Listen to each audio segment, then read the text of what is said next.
ಮತ್ತೆ ದೈವಾನುಗ್ರಹದಿಂದ ಆರಂಭ ಮಾಡಿದ್ದೇವೆ. ವಿಘ್ನಕರ್ತ ವಿಘ್ನಹರ್ತ ಎರಡೂ ಈಶ್ವರನೇ ಆದದ್ರಿಂದ ಎರಡೂ ಅವನಿಚ್ಛೆ ಎಂಬುದಾಗಿ ನಾವು ಹೇಳಬೇಕಾಗ್ತದೆ.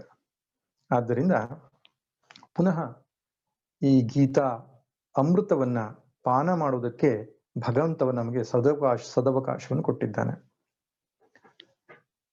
ಆರಂಭದಲ್ಲಿ ಗೀತಾ ಧ್ಯಾನ ಶ್ಲೋಕದ ಮಹತ್ವವನ್ನ ಅರ್ಥವನ್ನ ಚಿಂತನೆ ಮಾಡ್ತಾ ಪ್ರಥಮ ಅಧ್ಯಾಯಕ್ಕೆ ನಾವು ಪ್ರವೇಶವನ್ನ ಮಾಡಿದೆವು. ಅರ್ಜುನ ವಿಷಾದ ಯೋಗ ಎಂಬುದಾಗಿ ಅದಕ್ಕೆ ಹೆಸರನ್ನ ಕೊಟ್ಟಿದ್ದಾರೆ ಹಿರಿಯರು. ವಿಷಾದ ಅಂದ್ರೆ ದುಃಖ ಅಂತ ಅರ್ಥ. ದುಃಖವು ಒಂದು ಯೋಗ ಎಂಬ ಅರ್ಥದಲ್ಲಿ ಪ್ರಯೋಗವಾಗಿಲ್ಲ. ಅರ್ಜುನನಿಗೆ ದುಃಖವಾದ ಸನ್ನಿವೇಶವಿರುವ ಅಧ್ಯಾಯ ಎಂಬ ಅರ್ಥ. ಇದನ್ನ ನಾವು ನೋಡಿದೆವು. ಭಗವದ್ಗೀತೆಯಲ್ಲಿ ಎಷ್ಟು ಯೋಗಗಳಿದೆ ಅಂದಾಗ 18 ಯೋಗ ಅಂತ ಹೇಳ್ಕೂಡುದು. ವಿಷಾದವು ಒಂದು ಯೋಗ ಅಂತ ಹೇಳಬಾರ್ದು. ಯೋಗ ಅನ್ನುವ ಶಬ್ದಕ್ಕೇನರ್ಥ? ಸಂಯೋಗ ಅಂತ. ಎರಡು ಸೇರುವುದಕ್ಕೆ ಯೋಗ ಅಂತ ಕರೀತಾರೆ. ಯುಜ್ ಸಂಯೋಗೇ ಧಾತುವಿನಿಂದ ಯೋಗ ಶಬ್ದ ಬಂದಿದೆ. ಹೀಗಿರುವಾಗ ಜೀವಾತ್ಮ ಪರಮಾತ್ಮರ ಯೋಗವಾಗತಕ್ಕಂಥದ್ದು. ಜೀವಾತ್ಮನು ತನ್ನ ಅನಾತ್ಮ ಅಧ್ಯಾಸವನ್ನ ಕಳಚಿಕೊಂಡು ಪರಮಾತ್ಮನ ಸ್ವರೂಪದಲ್ಲಿ ನೆಲೆ ನಿಲ್ಲುವುದೇ ಯೋಗವಾಗಿದೆ. ವಿಯೋಗ ಯೋಗ ಸಂಜ್ಞಿತ ಎಂಬುದಾಗಿ 6ನೇ ಅಧ್ಯಾಯದಲ್ಲೂ ಕೃಷ್ಣ ಪರಮಾತ್ಮ ಹೇಳ್ತಾನೆ. ಅನಾತ್ಮಾದಿಗಳ ತಾದಾತ್ಮ್ಯದಿಂದ ವಿಯೋಗವಾಗುವುದೇ ಯೋಗ ಎಂಬುದಾಗಿ ಹೇಳಲ್ಪಟ್ಟಿದೆ. ಆದ್ದರಿಂದ ಯೋಗ ಅಂದ್ರೆ ಪರಮಾತ್ಮನಲ್ಲಿ ನೆಲೆ ನಿಲ್ಲುವುದಾಗಿದೆ. ಹಾಗಿರುವಾಗ ವಿಷಾದ ಅನ್ನುವುದು ಪರಮಾತ್ಮನಿಂದ ನಮ್ಮನ್ನು ದೂರ ಮಾಡತಕ್ಕಂಥದ್ದು. ಅದೊಂದು ಯೋಗವಾಗಲ್ಲ. ಯಾವುದೇ ರೀತಿಯಲ್ಲಿ ನಾವು ಅರ್ಥ ಪರಿಕಲ್ಪನೆ ಮಾಡಿದ್ರೂ ಯೋಗ ಎನ್ನುವ ಶಬ್ದಕ್ಕೆ ಇಲ್ಲಿ ಅಧ್ಯಾಯ ಎಂಬುದೇ ಸರಿಯಾದಂತಹ ಒಂದು ಚಿಂತನೆ. ಶ್ರೀಮದ್ ಭಗವದ್ಗೀತೆಯಲ್ಲಿ ಎರಡೇ ಯೋಗವನ್ನು ಹೇಳಿರೋದು. ಒಂದು ಕರ್ಮಯೋಗ, ಇನ್ನೊಂದು ಜ್ಞಾನ ಯೋಗ. ಕರ್ಮಯೋಗ ಯಾಕಪ್ಪ ಅಂದ್ರೆ ಜ್ಞಾನ ಯೋಗ್ಯತಾ ಪ್ರಾಪ್ತಿಗಾಗಿ ಅಥವಾ ಚಿತ್ತಶುದ್ಧಿಗಾಗಿ. ಚಿತ್ತಶುದ್ಧಿಯನ್ನು ಪಡೆದವರಿಗೆ ಮಾತ್ರವೇ ಸಮ್ಯಕ್ ಜ್ಞಾನ ಅಂದ್ರೆ ಸರಿಯಾದ ಜ್ಞಾನ ಉಂಟಾಗುತ್ತದೆ. ಸಮ್ಯಕ್ ಜ್ಞಾನದಿಂದಲೇ ಮೋಕ್ಷ. ಇದು ಶ್ರುತಿ ಸ್ಮೃತಿಗಳಲ್ಲಿ ಪುನಃ ಪುನಃ ಹೇಳಿರತಕ್ಕಂಥ ಸಂಗತಿ. ಮೋಕ್ಷಕ್ಕೆ ಜ್ಞಾನವೇ ಕಾರಣವಾಗಿದೆ. ಆ ಜ್ಞಾನ ಪ್ರಾಪ್ತಿಯಾಗುವುದಕ್ಕೆ ಚಿತ್ತಶುದ್ಧಿ ಆಗಬೇಕಾಗಿದೆ. ಚಿತ್ತಶುದ್ಧಿಗೆ ಕರ್ಮವೇ ಸಾಧನೆಯಾಗಿದೆ. ಚಿತ್ತಸ್ಯ ಶುದ್ಧಯೇ ಕರ್ಮ ಎಂಬುದಾಗಿ ಹೇಳಿದ್ದಾರೆ. ಆದ್ದರಿಂದ ಕರ್ಮಯೋಗ ಮತ್ತು ಜ್ಞಾನ ಯೋಗ ಎರಡೇ ಯೋಗಗಳು ಹೇಳಿರೋದು. ಇನ್ನು ಕರ್ಮ ಯೋಗದಲ್ಲಿಯೇ 2 ವಿಭಾಗ ಇದೆ. ಒಂದು ಕರ್ಮ ಪ್ರಧಾನವಾದ ಯೋಗ ಅಂದ್ರೆ ಬಾಹ್ಯ ಕರ್ಮ ಪ್ರಧಾನವಾದ ಯೋಗ. ಇನ್ನೊಂದು ಮಾನಸ ಕರ್ಮ ಪ್ರಧಾನವಾದ ಯೋಗ. ಅದಕ್ಕೆ ಹಿರಿಯರು ಏನ್ ಮಾಡಿದ್ದಾರೆ? ಕರ್ಮಯೋಗವನ್ನೇ 2 ಭಾಗ ಮಾಡಿ ಕರ್ಮಯೋಗ ಮತ್ತು ಉಪಾಸನಾ ಯೋಗ ಅಂತ ಮಾಡಿದ್ದಾರೆ. ಉಪಾಸನಾ ಯೋಗಕ್ಕೆ ಇನ್ನೊಂದು ಶಬ್ದ ಭಕ್ತಿ ಎಂಬುದಾಗಿ ಕರೀತಾರೆ ಕೆಲವರು.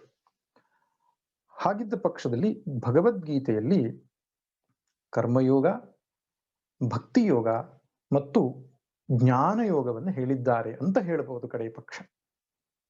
ಇನ್ನು ತೀರ್ಥಕ್ಷೇತ್ರ ಯಾತ್ರೆ, ನಾಮಸ್ಮರಣೆ ಮುಂತಾದ ಅನೇಕ ರೀತಿಯ ಸಾಧನೆಗಳನ್ನೆಲ್ಲ ಹೇಳಿದ್ದಾರಲ್ಲ ಅಂತ ಹೇಳಿದ್ರೆ ಆ ಎಲ್ಲ ಸಾಧನೆಗಳು ಇದು 2ರಲ್ಲೇ ಬರೋದು. ಒಂದು ಕರ್ಮಯೋಗವಾಗಬೇಕು, ಇಲ್ಲ ಧ್ಯಾನ ಉಪಾಸನಾ ಯೋಗವಾಗಬೇಕು ಅಷ್ಟೇ. ಒಂದೊಮ್ಮೆ ನೀವು ಜಪ ಅನ್ನೋದು ತೆಗೆದುಕೊಂಡ್ರೆ ಉಚ್ಚ ಜಪ, ಉಪಾಂಶು ಜಪ, ಮಾನಸ ಜಪ ಅಂತ 3 ರೀತಿ ಜಪ ಮಾಡುವ ವಿಧಾನ ಇದೆ. ಉಚ್ಚ ಜಪ ಅಂದ್ರೆ ಜೋರಾಗಿ ಜಪ ಮಾಡೋದು. ಉಪಾಂಶು ಜಪ ಅಂದ್ರೆ ಒಳಬಾಯಲ್ಲಿ ಹೇಳೋದು. ಮಾನಸ ಜಪ ಅಂದ್ರೆ ಮನಸ್ಸಲ್ಲಿ ಮಾಡೋ ಜಪ. ಈಗ 3 ಜಪದ ವಿಧಾನದಲ್ಲಿ 2 ರೀತಿಯ ಸಾಧನೆ ಆಗ್ತದೆ. ಒಂದು ಕರ್ಮ, ಇನ್ನೊಂದು ಉಪಾಸನೆ. ಉಚ್ಚವಾಗಿ ಉಪಾಂಶು ರೀತಿಯಲ್ಲಿ ಮಾಡಿದ ಜಪ ಕರ್ಮಯೋಗವಾಗ್ತದೆ. ಮಾನಸವಾಗಿ ಮಾಡಿದ ಜಪ ಉಪಾಸನೆ ಆಗ್ತದೆ. ಒಟ್ಟಿನಲ್ಲಿ ಎಲ್ಲ ಸಾಧನೆಗಳು ಕೂಡ ಕರ್ಮಯೋಗದ ವ್ಯಾಪ್ತಿಯಲ್ಲೇ ಬರುವುದರಿಂದ ಗೀತೆಯಲ್ಲಿ 2 ಯೋಗಗಳನ್ನು ಹೇಳಿದ್ದಾರೆ ಎಂಬುದನ್ನ ನಾವು ಸ್ಪಷ್ಟಪಡಿಸಿಕೊಳ್ಳಬೇಕು. ಇನ್ನು ಭಗವದ್ಗೀತೆಯ ಪ್ರತಿಯೊಂದು ಅಧ್ಯಾಯದ ಮುಂದೂ ಕೂಡ ಯೋಗ ಅನ್ನುವ ಶಬ್ದ ಅದು ಅಧ್ಯಾಯ ಎಂಬ ಅರ್ಥದಲ್ಲಿ ತೆಗೆದುಕೊಂಡಿದೆ ಎಂಬುದನ್ನ ಮನಸ್ಸಿಗೆ ಬರಬೇಕು. ಇಷ್ಟಾದ ಮೇಲೆ ಮೊದಲನೇ ಅಧ್ಯಾಯದಲ್ಲಿ ಏನು ವಿಷಯ ಪ್ರಸ್ತಾಪಿಸಲ್ಪಟ್ಟಿದೆ ಎಂಬುದನ್ನು ಕೂಡ ನಾನು ಹೇಳಿದ್ದೆ. ಅಂದ್ರೆ ಅಧಿಕಾರಿಯನ್ನು ಹೇಳ್ತಕ್ಕಂತಹ ಅಧ್ಯಾಯ ಇದು. ಸಾಮಾನ್ಯವಾಗಿ ಗ್ರಂಥಾರಂಭಕ್ಕೆ ಮೊದಲು ಅನುಬಂಧ ಚತುಷ್ಟಯವನ್ನ ತಿಳಿದುಕೊಳ್ಳಬೇಕು ಅಂತ ಹೇಳ್ತಾರೆ. ಇವೆಲ್ಲ ಪಾರಿಭಾಷಿಕ ಶಬ್ದಗಳು, ತಿಳಿದುಕೊಂಡಿದ್ರೆ ಉತ್ತಮ ನಮಗೆ. ಅನುಬಂಧ ಚತುಷ್ಟಯ, ಅನುಬಂಧಾತಿ ಇತಿ ಅನುಬಂಧ. ಗ್ರಂಥವನ್ನ ಯಾವುದು ಬಂಧಿಸುತ್ತೋ, ಗ್ರಂಥಾಧ್ಯಯನಕ್ಕಿಂತ ಮುಂಚಿತವಾಗಿ ನಾವು ಏನನ್ನು ತಿಳಿದುಕೊಳ್ಬೇಕೋ ಅದಕ್ಕೆ ಅನುಬಂಧ ಅಂತ ಹೇಳ್ತಾರೆ. ಅಂದ್ರೆ ಈ ಗ್ರಂಥಕ್ಕೆ ಯಾರು ಅಧಿಕಾರಿ, ಅಂದ್ರೆ ಯಾರು ಓದಬೇಕಿದನ್ನ, ಈ ಗ್ರಂಥದಲ್ಲಿ ಏನು ವಿಷಯ ಕೊಟ್ಟಿದ್ದಾರೆ, ಈ ಗ್ರಂಥವನ್ನು ಓದೋದ್ರಿಂದ ನಮ್ಗೆ ಆಗ್ತಕ್ಕಂತಹ ಪ್ರಯೋಜನ ಏನು, ಮತ್ತು ಅಧಿಕಾರಿಗೂ ಪ್ರಯೋಜನಕ್ಕೂ ಇರತಕ್ಕಂಥ ಸಂಬಂಧ ಏನು, ಅಧಿಕಾರಿಗೂ ವಿಷಯಕ್ಕೂ ಇರತಕ್ಕಂಥ ಸಂಬಂಧ ಏನು. ಈ ರೀತಿಯಾಗಿ ಅಧಿಕಾರಿ ವಿಷಯ ಸಂಬಂಧ ಪ್ರಯೋಜನ ಅನ್ನತಕ್ಕಂತಹ ಈ 4 ಸಂಗತಿಗಳಿಗೆ ಅನುಬಂಧ ಚತುಷ್ಟಯ ಎಂಬುದಾಗಿ ಹಿರಿಯರು ಕರೆದಿದ್ದಾರೆ. ಯಾವುದೇ ಕಾರ್ಯಾರಂಭಕ್ಕೂ ಮೊದಲು ಈ ಅನುಬಂಧ ಚತುಷ್ಟಯವನ್ನ ತಿಳಿದುಕೊಳ್ಬೇಕು. ನಾನು ಅಧಿಕಾರಿಯೇ, ಇದರಿಂದ ಏನು ಪ್ರಯೋಜನ ಆಗ್ತದೆ, ಹಾಗ ಮಾಡದೇ ಇದ್ರೆ ಅವನಿಗೆ ಮೂರ್ಖ ಎಂಬುದಾಗಿ ಕರೀತಾರೆ. ಅದಕ್ಕೆ ಒಂದು ಪುಸ್ತಕವನ್ನು ತೆಗೆದುಕೊಳ್ಳುವಾಗ ಹಿನ್ನುಡಿ, ಬೆನ್ನುಡಿ, ಮುನ್ನುಡಿ ಮುಂತಾದಂತಹ ನುಡಿಗಳಿರ್ತದೆ. ಆ ಬೆನ್ನುಡಿಯಲ್ಲಿ ಆ ಗ್ರಂಥದಲ್ಲಿ ಇರತಕ್ಕಂತಹ ವಿಷಯವನ್ನು ಸಂಕ್ಷಿಪ್ತವಾಗಿ ತಿಳಿಸಿರ್ತಾರೆ. ಇದು ನನಗೆ ಬೇಕೋ ಬೇಡವೋ ಅಂತ ನಿರ್ಧಾರ ಮಾಡ್ಲಿಕ್ಕೆ ಅನುಕೂಲ ಆಗತ್ತೆ ಅಂತ.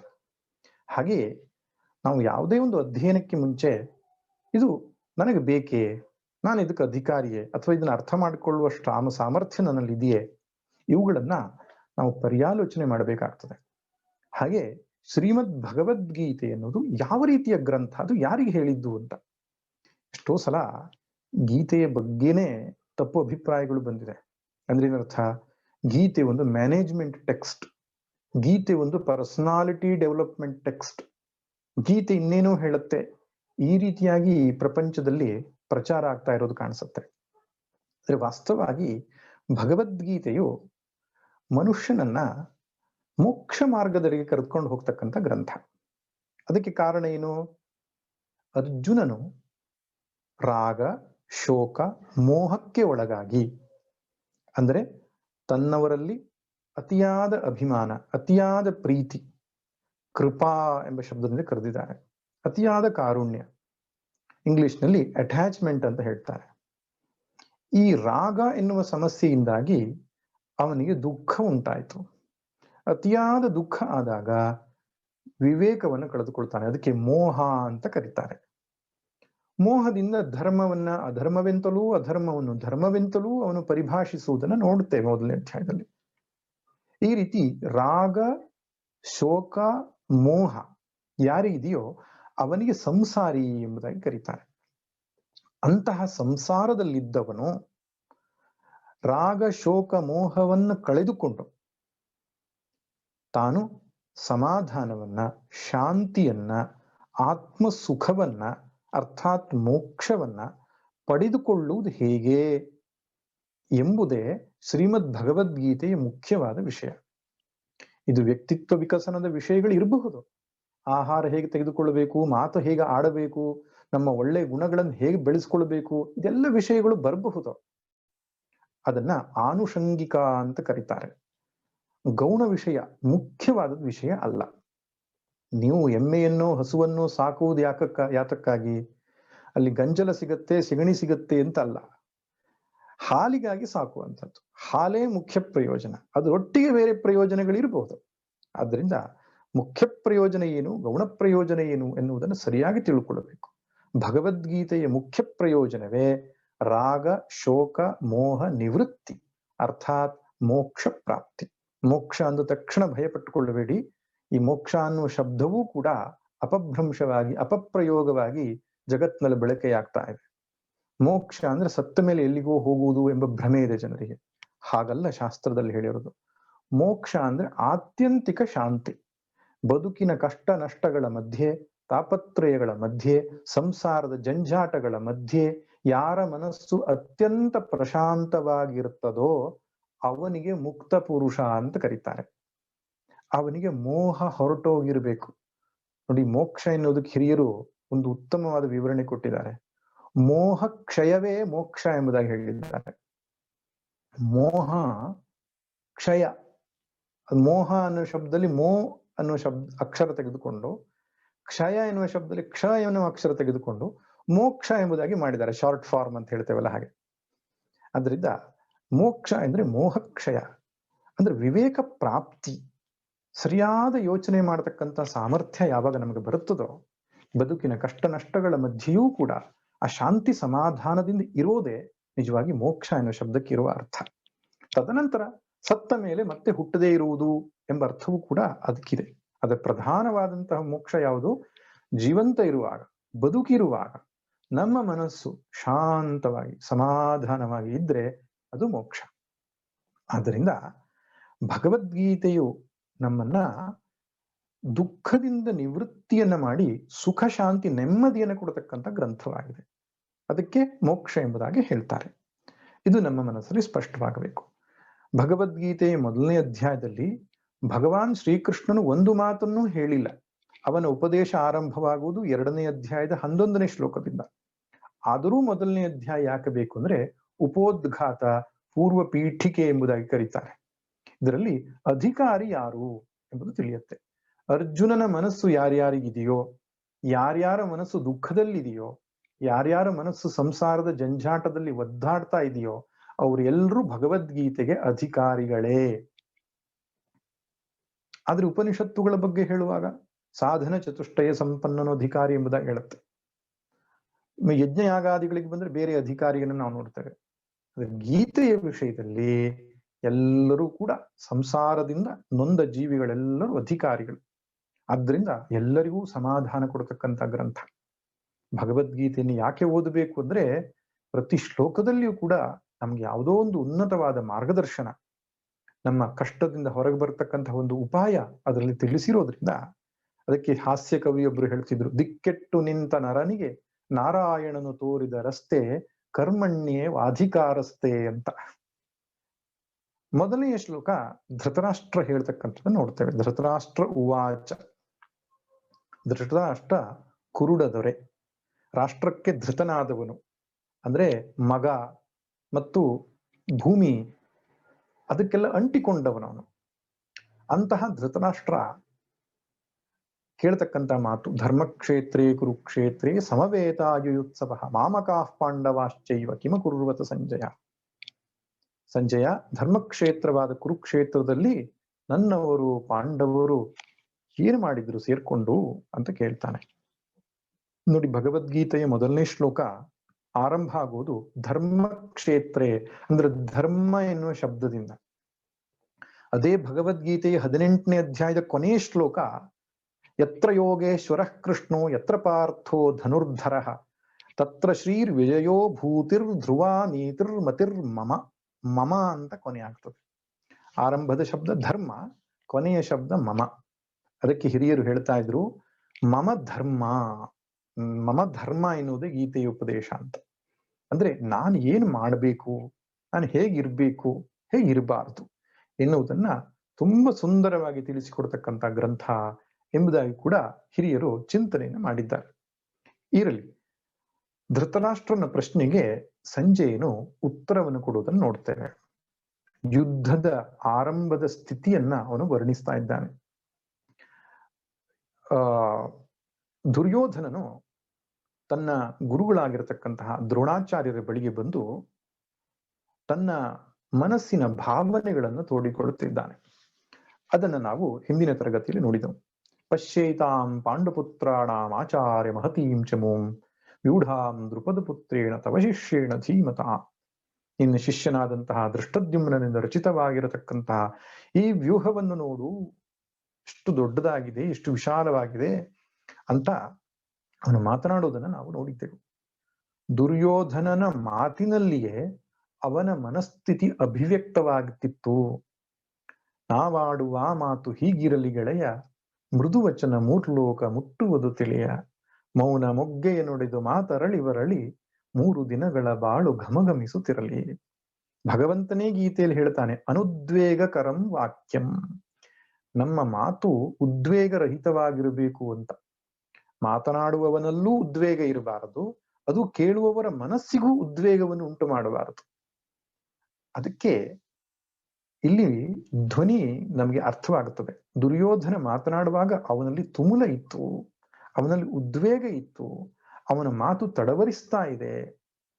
ಮತ್ತು ಗುರುಗಳ ಮನಸ್ಸಿನಲ್ಲಿ ಸಮಾಧಾನವನ್ನು ಕೊಡುವುದರ ಬದಲಾಗಿ ಅವರಿಗೆ ಉದ್ವೇಗವನ್ನು ಉಂಟು ಮಾಡುವ ಹಾಗೆ ಅವನು ಮಾತನಾಡ್ತಾ ಇದ್ದಾನೆ ಎಂಬುದು ಕಾಣಿಸ್ತದೆ. ಯಾಕಂದ್ರೆ ಎಲ್ಲಿ ಅಧರ್ಮ ಇದೆಯೋ ಅಲ್ಲಿ ಭಯ ಇರ್ತದೆ ಮನುಷ್ಯನಿಗೆ, ಎಲ್ಲಿ ಧರ್ಮ ಇದೆಯೋ ಅಲ್ಲಿ ಧೈರ್ಯ ಇರ್ತದೆ. ಕ್ರಿಯಾಸಿದ್ಧಿ ಸತ್ವೇ ಭವತಿ ಮಹತಾಂ ನೋಪಕರಣೆ ಎಂಬುದಾಗಿ ಹೇಳ್ತಾರೆ. ಶ್ರೀರಾಮಚಂದ್ರ ತಾನು ಒಬ್ಬನೇ ಇದ್ರೂ ಕೂಡ ಗೆಲ್ಲಬೇಕಾದದ್ದು ಸ್ವರ್ಣಮಯಿ ಲಂಕೆ, ಎದುರು ಪಕ್ಷದಲ್ಲಿ ರಾವಣನು ದೇವತೆಗಳನ್ನೇ ಗೆದ್ದವನು, ತನ್ನ ಪಕ್ಷದಲ್ಲಿ ಸಹಾಯಕ್ಕೆ ಏನೂ ಆಯುಧಗಳಿಲ್ಲೇ ಇರತಕ್ಕಂಥ ಸಾಮಾನ್ಯ ಕಪಿಗಳು ನೆಲದ ಮೇಲೆ ನಿಂತುಕೊಂಡು ಯುದ್ಧ ಮಾಡಬೇಕು. ಇಂತಹ ಪರಿಸ್ಥಿತಿಯಲ್ಲೂ ಶ್ರೀರಾಮಚಂದ್ರ ತನ್ನ ಸಮಾಧಾನವನ್ನು ಕಳೆದುಕೊಳ್ಳಿಲ್ಲ. ಭಯ ರಾವಣನಿಗಿತ್ತು, ಶ್ರೀರಾಮನಿಗೆ ಭಯ ಇರಲಿಲ್ಲ. ಯಾಕಂದ್ರೆ ಕ್ರಿಯಾಸಿದ್ಧಿ ಸತ್ವೇ ಭವತಿ ಮಹತಾಮ್ನೋಪಕರಣೆ. ಯಶಸ್ಸು ಅನ್ನೋದು ನಮ್ಮ ಮನಸ್ಥಿತಿಯಲ್ಲಿ ಇರ್ತದೆಯೇ ಹೊರತು ಹೊರಗಡೆಯ ಉಪಕರಣಗಳಲ್ಲ ಅಂತ. ಹೊರಗಡೆ ಗೆಲ್ಲುವುದಕ್ಕಿಂತ ಮೊದಲು ಒಳಗೆ ಗೆಲ್ಲಬೇಕು. ಹೊರಗೆ ಸೋಲುವುದಕ್ಕಿಂತ ಮೊದಲು ಒಳಗೆ ಸೋಲ್ತಾನೆ ಮನುಷ್ಯ. ದುರ್ಯೋಧನ ಒಳಗೆ ಸೋತಿದ್ದರ ಸೂಚಕವಾಗಿ ತನ್ನ ಮಾತಿನಲ್ಲಿ ವ್ಯಂಜನೆ ಮಾಡ್ತಾ ಇದ್ದಾನೆ. ತದನಂತರ ಪಾಂಡವರ ಪಕ್ಷದಲ್ಲಿರ್ತಕ್ಕಂತಹ ಮಹಾರಥಿಗಳ ಹೆಸರನ್ನ ಹೇಳಿದ್ದಾನೆ. 17 ಜನ ಮಹಾರಥಿಗಳ ಹೆಸರನ್ನ ಅವನು ಹೇಳಿದ್ದಾನೆ. ಇನ್ನು ಮುಂದಿನ ಶ್ಲೋಕದಲ್ಲಿ ತನ್ನ ಪಕ್ಷದ ಮಹಾರಥಿಗಳನ್ನ ಗುರುಗಳಾದಂತಹ ದ್ರೋಣರಿಗೆ ಪರಿಚಯ ಮಾಡಿಕೊಡ್ತಿದ್ದಾನೆ. ಇದು ಅಪ್ರಸ್ತುತ ಅಂತ ಅನಿಸ್ತದೆ ನಮಗೆ. ಯಾವದ್ರೋಣರ ಕೈ ಕೆಳಗೆ ವಿದ್ಯೆಯನ್ನ ಕಲಿತು, ಯಾವದ್ರೋಣರ ಮಾರ್ಗದರ್ಶನದಲ್ಲಿಯೇ ಸೇನೆಯ ವ್ಯೂಹದ ರಚನಾ ಕೌಶಲ್ಯವನ್ನು ಕಲಿತು ಎರಡೂ ಪಕ್ಷದವರು ಇದ್ದಾಗ ದ್ರೋಣರಿಗೆ ಅದನ್ನ ತಿಳಿಸಿಕೊಡುವ ಅವಶ್ಯಕತೆ ಇತ್ತೆ. ಯಾಕೆ ಅವನು ತಿಳಿಸಿಕೊಟ್ಟ ಎಂಬುದಾಗಿ ನಮಗೆ ಗೊತ್ತಾಗ್ತದೆ. ಶ್ಲೋಕವನ್ನ ನೋಡೋಣ. ಅಸ್ಮಾಕಂ ತು ವಿಶಿಷ್ಟಾಯೇ ತಾನ್ ನಿಬೋಧ ದ್ವಿಜೋತ್ತಮ ನಾಯಕ ಮಮ ಸೈನ್ಯಸ್ಯ ಸಂಜ್ಞಾರ್ಥಂ ತಾನ್ ಬ್ರವೀಮಿತೆ. ಹೇ ದ್ವಿಜೋತ್ತಮ, ದ್ವಿಜೋತ್ತಮ ಅಂದ್ರೆ ಬ್ರಾಹ್ಮಣೋತ್ತಮ ಎಂಬುದಾಗಿ ದ್ರೋಣರಿಗೆ ಕರ್ತಿದ್ದಾನೆ. ಇದು ಕ್ಷತ್ರಿಯರ ಕೆಲಸ ನಡೀತಾ ಇರುವಂತದ್ದು. ಯುದ್ಧ ಅನ್ನೋದು ಕ್ಷಾತ್ರ ಧರ್ಮ.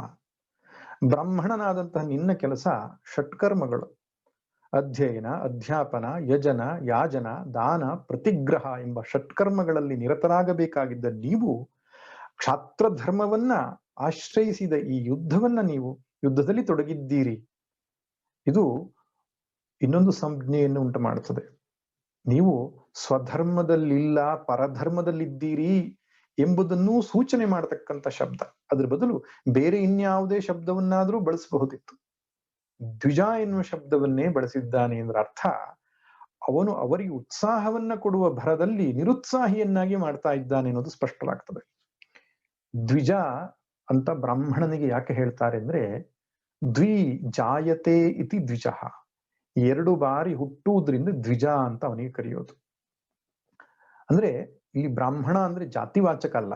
ಯಾವುದೇ ಸುಸಂಸ್ಕೃತವಾದ ವ್ಯಕ್ತಿ, ಸುಜ್ಞಾನ ಸಂಪನ್ನನಾದ ವ್ಯಕ್ತಿ ದ್ವಿಜ ಎಂಬುದಾಗಿ ಹೇಳಲ್ಪಡುತ್ತೆ. 2 ಬಾರಿ ಹುಟ್ಟುತ್ತಾನೆ ಅಂತ.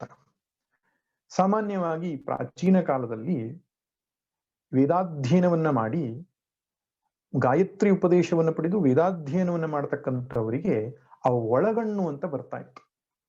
ತಾಯಿ ತಂದೆಯ ಗರ್ಭದಿಂದ ಹುಟ್ಟುವಂಥದ್ದು ಮೊದಲನೇ ಜನನವಾದರೆ, ಗಾಯತ್ರಿ ಉಪದೇಶವನ್ನ ಪಡೆದು ಗುರುಕುಲಕ್ಕೆ ಹೋಗಿ ವೇದಾಧ್ಯಯನವನ್ನ ಮಾಡಿದ ಮೇಲೆ ಜ್ಞಾನ ದೃಷ್ಟಿ ಅಂತ ಹೊರಗಡೆಗೆ ಬರ್ತದಲ್ಲ, ಒಳಗಡೆಗೆ ಉಂಟಾಗುವ ಜ್ಞಾನ ದೃಷ್ಟಿಯೇ ಇನ್ನೊಂದು ಜನ್ಮ ಎಂಬುದಾಗಿ ಪರಿಗಣಿಸಲ್ಪಡ್ತಿದ್ರು.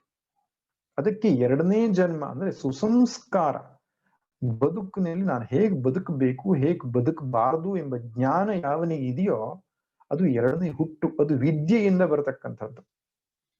ಹಾಗೆ ಪಕ್ಷಿಗೂ ದ್ವಿಜ ಅಂತ ಹೇಳ್ತಾರೆ. ಪಕ್ಷಿ 2 ಬಾರಿ ಹುಟ್ಟುತ್ತೆ. ಒಂದು ತಾಯಿ ಗರ್ಭದಿಂದ ಹುಟ್ಟೋದು, ಇನ್ನೊಂದು ಮೊಟ್ಟೆಯನ್ನು ಒಡೆದು ಹೊರಗಡೆ ಬರೋದು 2ನೇ ಜನ್ಮ. ಹಲ್ಲಿಗೂ ಸಂಸ್ಕೃತದಲ್ಲಿ ದ್ವಿಜ ಅಂತ ಕರೀತಾರೆ. ಯಾಕಂದ್ರೆ ಹಲ್ಲು ಮೊದಲನೇ ಬಾರಿ ಬಂದು ಬಿದ್ದು ಹೋದ ಮೇಲೆ 2ನೇ ಬಾರಿ ಬರುತ್ತದೆ. ಆದ್ರಿಂದ ಈ ಹಕ್ಕಿಗೂ ಹಲ್ಲಿಗೂ ಬ್ರಾಹ್ಮಣನಿಗೂ ಅಂದ್ರೆ ಸುಸಂಸ್ಕೃತನಿಗೂ ದ್ವಿಜ ಎಂಬ ಶಬ್ದ ಪ್ರಯೋಗದಲ್ಲಿ ಇದೆ. ಇಲ್ಲಿ ದ್ರೋಣರಿಗೆ ದ್ವಿಜ ಎಂಬ ಶಬ್ದದ ಮೂಲಕ ಪರಧರ್ಮದ ಸೂಚನೆಯನ್ನು ಕೊಡುತ್ತಿದ್ದಾನೆ ಎನ್ನುವ ಅನ್ನಿಸ್ತಾ ಇದೆ. ಏನ್ ಹೇಳ್ತಿದ್ದಾನೆ? ಹೇ ದ್ವಿಜೋತ್ತಮ, ಹೇ ಬ್ರಾಹ್ಮಣೋತ್ತಮ, ತಾನ್ನಿಬೋಧ, ನೀನ್ ತಿಳ್ಕೊ ಸರಿಯಾಗಿ ಅಂತ ಹೇಳ್ತಾನೆ. ಈ ಶಬ್ದ ಬೇಕಿತ್ತ? ಏನ್ ತಿಳ್ಕೋಬೇಕು? ಅಸ್ಮಾಕಂತು ವಿಶಿಷ್ಟಾಯೇ, ನಮ್ಮ ಪಕ್ಷದಲ್ಲಿ ವಿಶಿಷ್ಟವಾಗಿರತಕ್ಕಂಥ ವಿಶೇಷವಾಗಿರತಕ್ಕಂಥ ವ್ಯಕ್ತಿಗಳು ಯಾರ್ಯಾರಿದ್ದಾರೆ. ನಾಯಕಾಹ ಮಮ ಸೈನ್ಯಸ್ಯ ಸಂಜ್ಞಾರ್ಥಂ ತಾನ್ ಬ್ರವೀಮಿತೆ. ನಿನ್ನ ಸಂಜ್ಞೆಗಾಗಿ, ನಿನ್ನ ಅವಗಾಹನೆಗಾಗಿ, ನಿನ್ನ ಚಿಂತನೆಗಾಗಿ ನಾನು ನಮ್ಮ ಸೈನ್ಯದ ನಾಯಕರ ಬಗ್ಗೆ ನಿನಗೆ ತಿಳಿಸಿಕೊಡ್ತೇನೆ ಅಂತ ಹೇಳ್ತಾನೆ. ದ್ರೋಣರಿಗೆ ಇವನು ತಿಳಿಸಿಕೊಡುವ ಅವಶ್ಯಕತೆ ಇದೆಯೇ ಎನ್ನುವಂಥದ್ದು ಪ್ರಶ್ನೆ. ಆದರೂ ಇವನು ಹೇಳುವುದರ ಹಿಂದೆ ಒಂದು ಮರ್ಮ ಅರ್ಥವಾಗ್ತದೆ. ಯಾಕಂದ್ರೆ ಭೀಷ್ಮರನ್ನ ಸೇನಾಧಿಪತಿಯನ್ನಾಗಿ ಮಾಡಲ್ಪಟ್ಟಿತ್ತು. ಇಡೀ ಯುದ್ಧಕ್ಕೆ ಮೊದಲ ಸೇನಾಧಿಪತಿಯಾಗಿ ಭೀಷ್ಮರಿದ್ದರು ಕೌರವರ ಪಕ್ಷದಲ್ಲಿ. ಅವನ ಮನಸ್ಸಲ್ಲಿ ಸಂಶಯ. ಯಾಕೆ? ದ್ರೋಣರೂ ಕೂಡ ಮಹಾರಥಿಗಳೇ ಇದ್ದಾರೆ. ಎಲ್ಲಾದರೂ ದ್ರೋಣರು ಭೀಷ್ಮರು ತನ್ನ ಸ್ಥಾನವನ್ನ ಕಸಿದುಕೊಂಡ್ರು, ಅವರಿಗೆ ಪಟ್ಟಗಟ್ಟಿದೆವು ಎಂಬಂತಹ ಭಾವನೆ ಏನಾದರೂ ಅವರಲ್ಲಿ ಬಂದಿದೆಯೋ?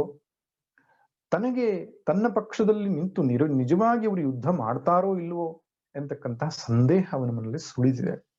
ಅದಕ್ಕೆ ಭೀಷ್ಮರಲ್ಲಿ ಹೋಗಿ ಮಾತನಾಡಬೇಕಾಗಿದ್ದವನು ದ್ರೋಣರಲ್ಲಿ ಬಂದು ಮಾತನಾಡ್ತಾರೆ ಅಂದ್ರೆ ಅರ್ಥ ಇಷ್ಟೇ, ಅವನಿಗೆ ಅವರ ಮೇಲೆ ಸಂಶಯ ಹುಟ್ಟಿದೆ.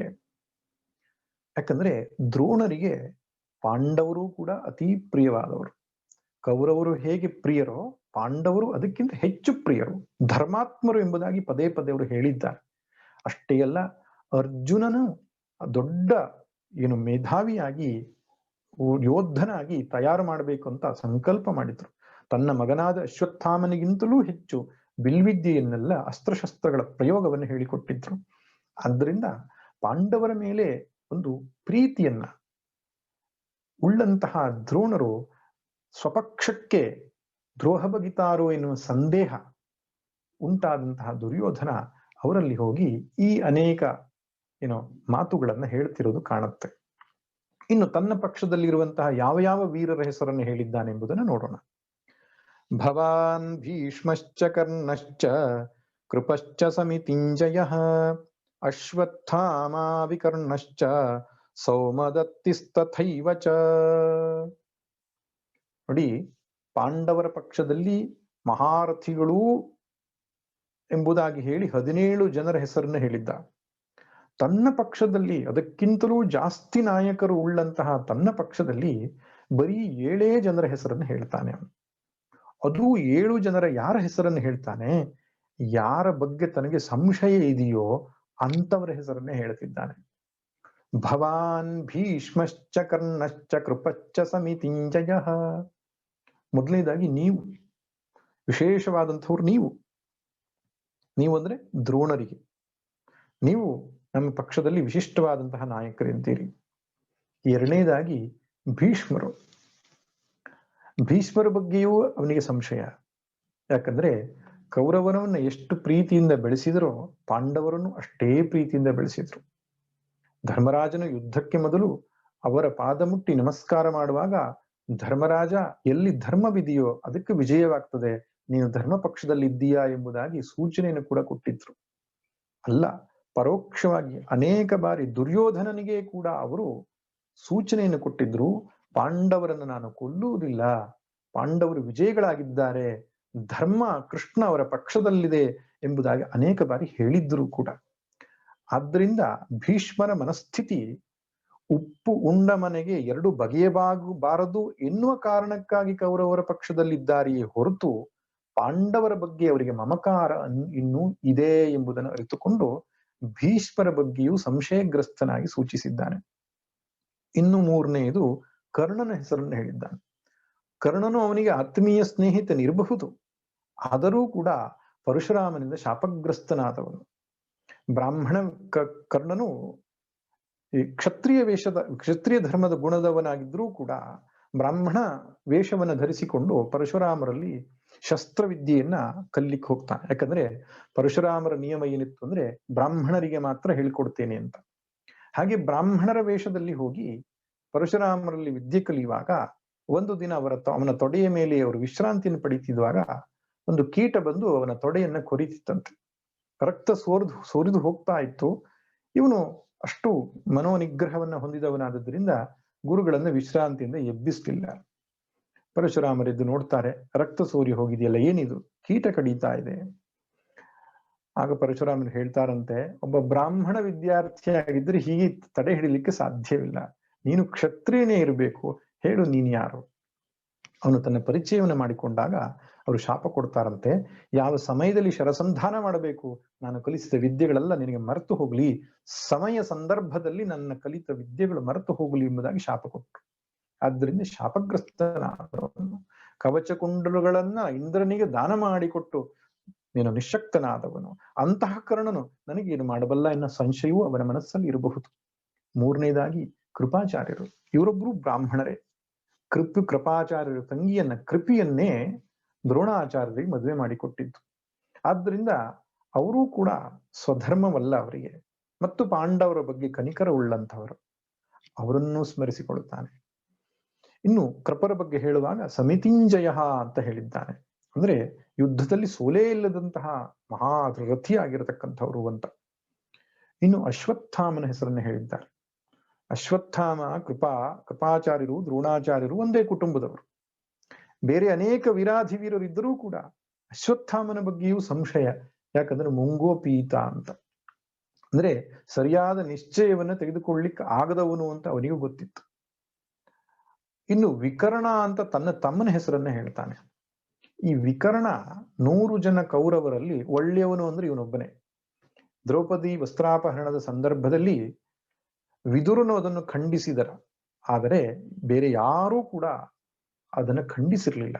ಆಗ ಎದ್ದು ನಿಂತು ವಿಕರ್ಣ ಅಂದ್ರೆ ದುರ್ಯೋಧನನ ತಮ್ಮಂದಿರಲ್ಲಿ ಒಬ್ಬ ಈತ, ಇವನು ಖಂಡಿಸ್ತಾನೆ, ತಪ್ಪು ಕೆಲಸವನ್ನ ಮಾಡ್ತಿದ್ದೀರಿ ನೀವು, ದ್ರೌಪದಿಗೆ ಅವಮಾನವನ್ನ ಮಾಡಿಕೊಡುವುದು ಎಂಬುದಾಗಿ ಖಂಡಿಸಿದಂತಹ ಇವನ ಬಗ್ಗೆಯೂ ಕೂಡ ಸಂಶಯ ಇತ್ತು. ಯಾಕಂದ್ರೆ ಧರ್ಮದ ಪಕ್ಷದಲ್ಲಿ ನಿಂತುಕೊಳ್ಳುವವನು ನಮ್ ಜೊತೆ ಯುದ್ಧ ಮಾಡಿಯಾನೆ.